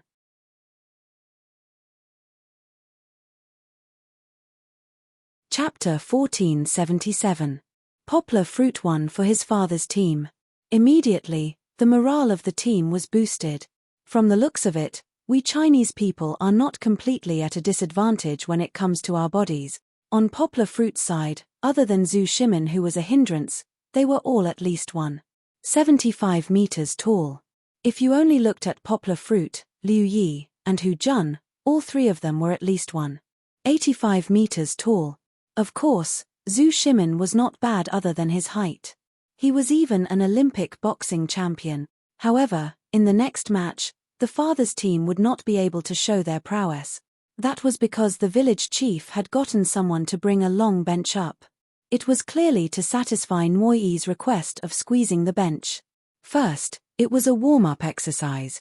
Compared to the farm's children's calm expressions, Kang and the rest were extremely enthusiastic as they warmed up, twisting left, twisting right, swinging their arms, shaking their butts, push-ups, sit-ups.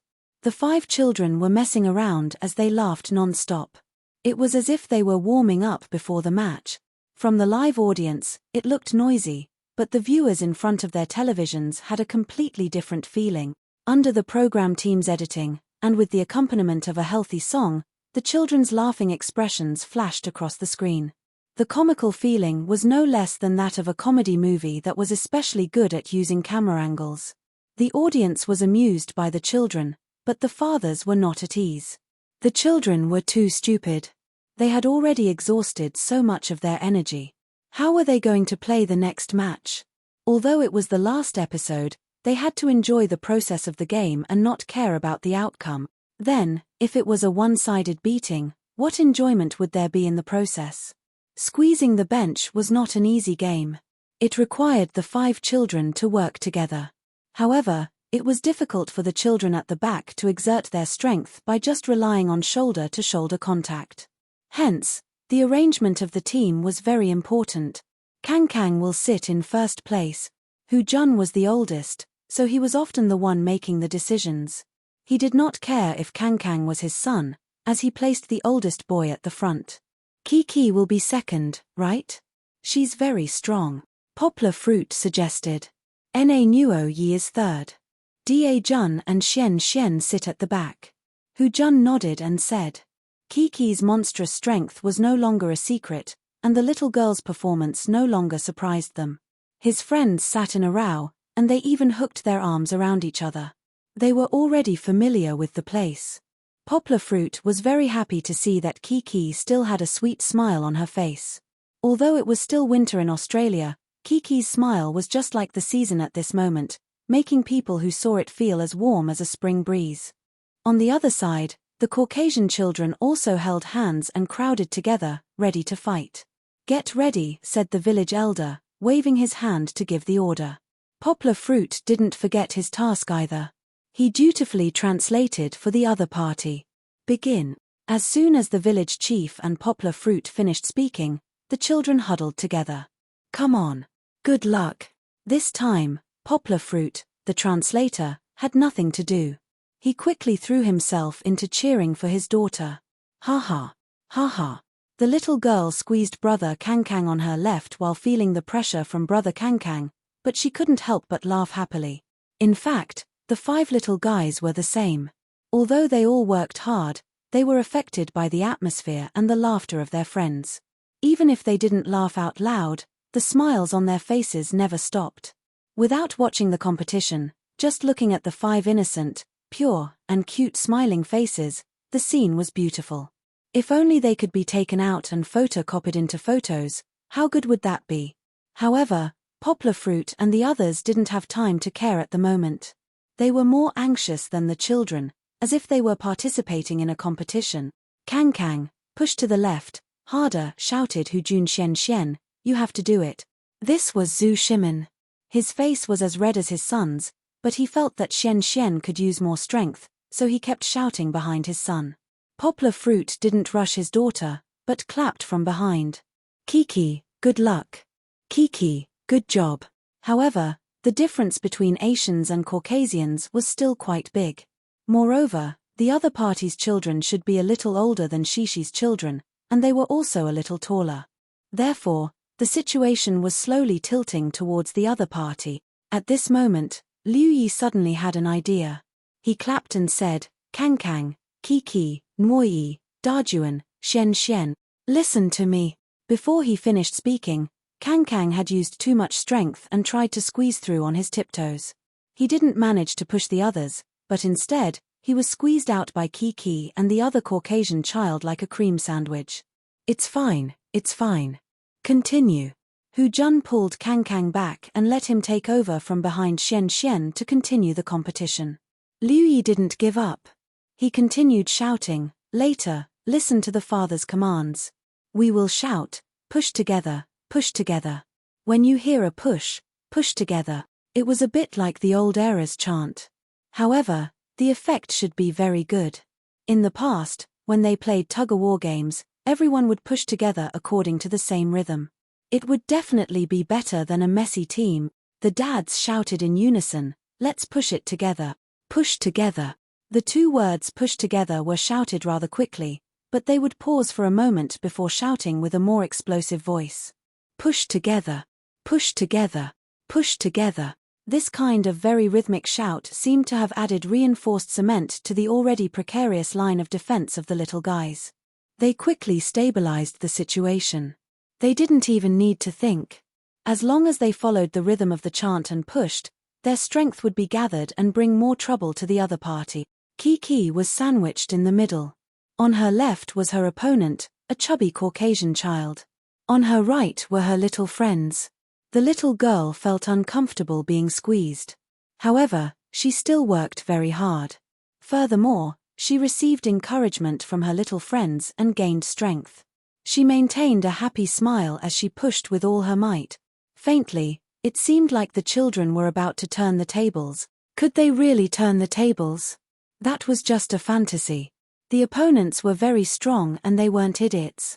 Although they didn't speak the same language, they immediately learned Liu Yi's moves. Push, push. They shouted very rhythmically. When the other party's strength twisted into a rope, Kiki and the others couldn't hold on any longer. You're tuning in to the Dreamy Chapters YouTube channel. We're so grateful for your support and don't forget to subscribe to join us on this incredible journey through captivating stories. Your generosity through donations truly makes a world of difference, as it's the primary source of revenue that allows me to expand and enhance this channel for you. Thank you from the bottom of my heart for being a part of this adventure.